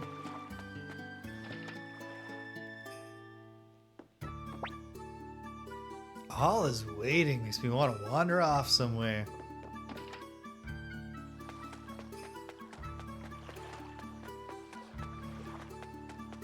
Well, just so that nobody goes and gets attacked in the caves, we've put a couple of waist-high crates in front of them. Okay. Hold on. Did I miss any areas? Any accessible areas? Well, I missed this spot. I assume part of the reason that this is such a large area is because it will eventually populate with the very large cast of this game.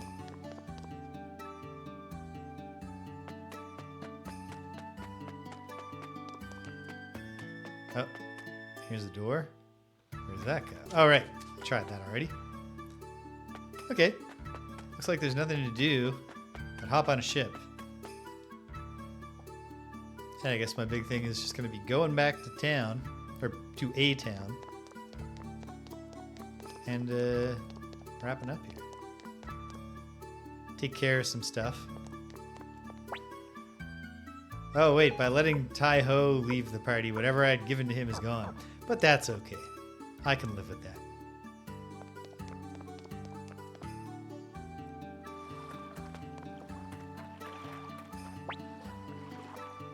Ride on the boat. But now we're sailing it freely.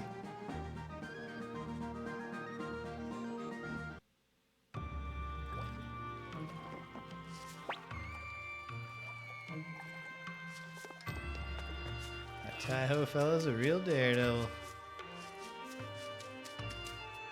Right, there's no friggin' orb place here. Well, I'll just run to the other place.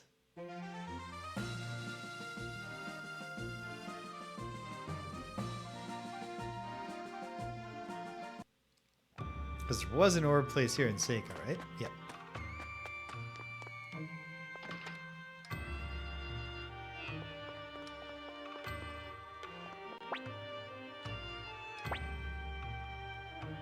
Well, let's attach a rune. We have the Wind Orb, the Pharaoh Orb, the Haziness Orb. 2 characters without orbs.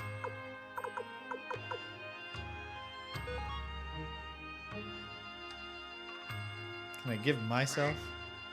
Can't be attached. Oh, because you gotta remove first. I'm not really doing anything with this Soul Eater. Oh, but that's personal. Right. That's the plot. That's the plot rune. Okay. I'm actually pretty happy with Gremio Victor Ancleo's orbs. So let's give Wind Orb to Camille. Why not? And then... Okay, what's Pharaoh? Makes another person protect the bearer. Oh, that's cool. So like pheromones. Lowers the enemy's hit rate. Yamku, you take the haziness orb / rune.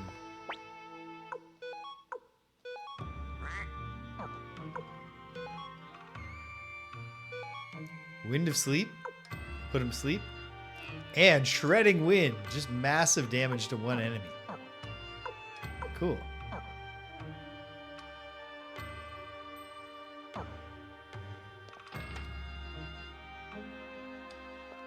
Okay. Okay. Who do I like better, my future self or my present self? I'm going to look out for my future self, at least a little bit.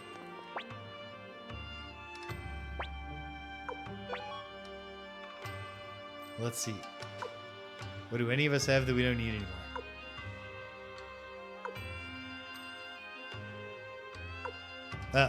I can't even do anything for myself. Oh, wait. I can attach the strength rune piece at a blacksmith. Free up an inventory slot. But otherwise, I need to find a place with an appraiser. Oh, of course, gotta go back to the other town. Gotta go back to Kaku, or whatever it's called.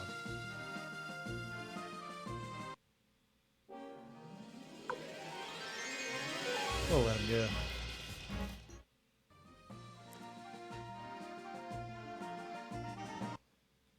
Ah, man. Let these ones go too. Attack me a third time on the way back home and you're getting killed. Not home, but to town. Kaku.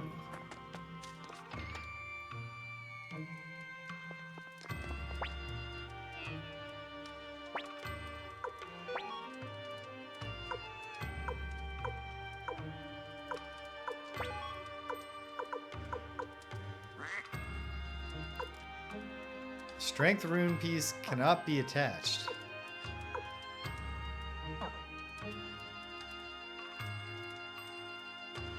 Huh.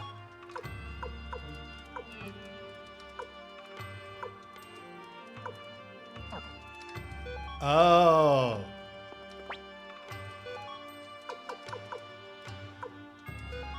Indeed, looks like it. Oh, this is just a generic raised strength. Okay. I'm pretty sure I'm giving it to Victor, because my style, yeah. I'm not a compensate for weaknesses kind of party developer. I'm a juice the advantages kind of guy.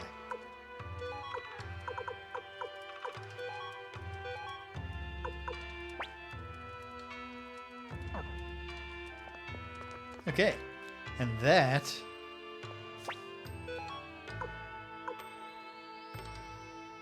Well, I guess the one other obvious thing I can do right now, which I should, is use some of this potch to outfit, at the very least, young Yamku.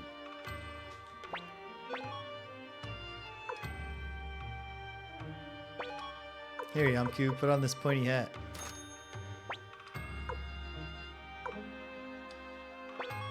Here, Yamku, have a guard robe.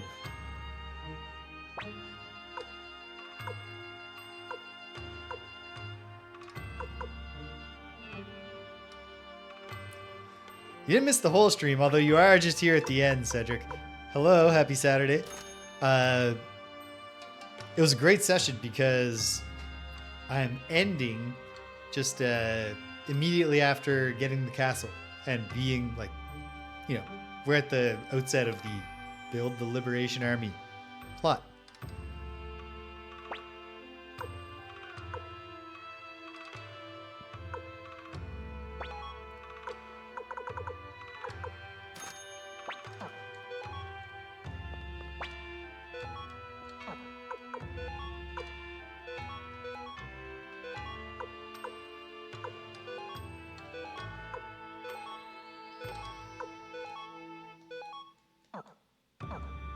Excellent.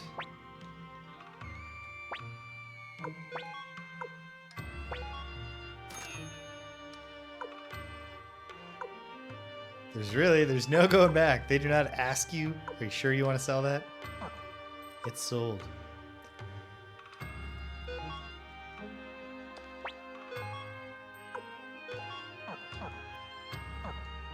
Okay. Who else in the party has lower defense? Yamku's is still lowest, but I'm thinking that's probably a leveling thing.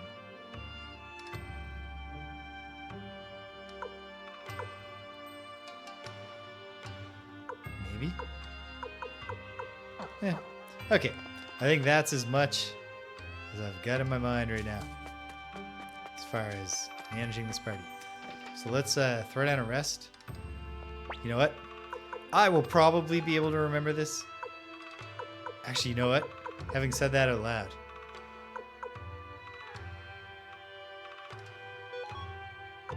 Let's pin Mathiu's statement there. Just in case next time I'm not sure how to get started. Because it occurs to me, maybe I can get an off-schedule session in at some point in the next little bit. But I can't play next Saturday because that's Danielle's birthday weekend. And we have stuff on the go. Okay. Save down. And actually leave it on this screen. Okay. Well, I'm glad you were able to arrive at least at the very end, Cedric. It was fun. Okay, so where do we go from here? Tomorrow, it's going to be in the morning. I got to talk to Danielle, figure out exactly when, and update the schedule, and put a message out in the Discord. We have a Discord if anybody wants to get announcements about things, my mercurial schedule. But tomorrow morning, play some blueprints. I've got, a few thoughts. I'm mostly just in the, feel it out phase.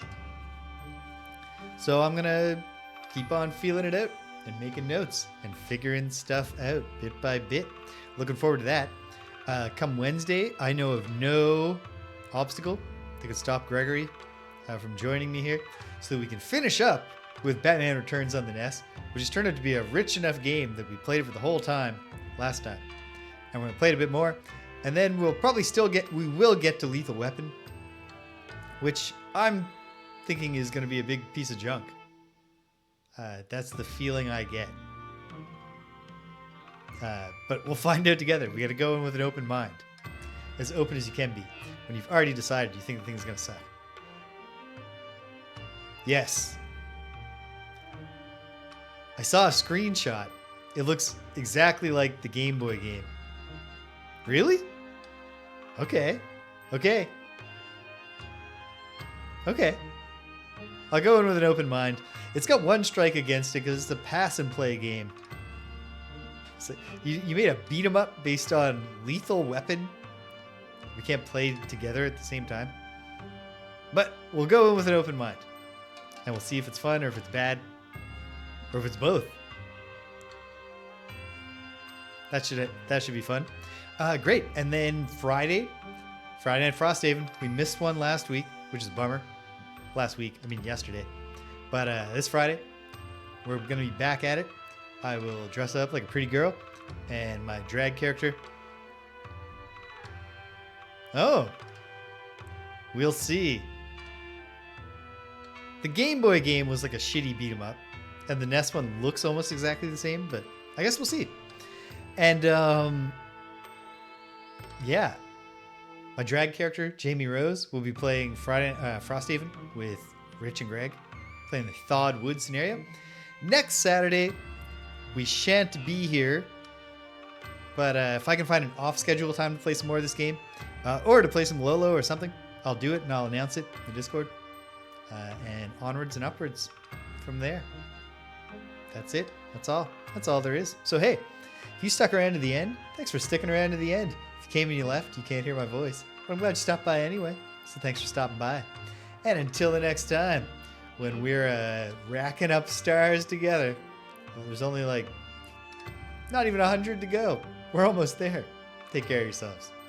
And be kind to everyone you meet.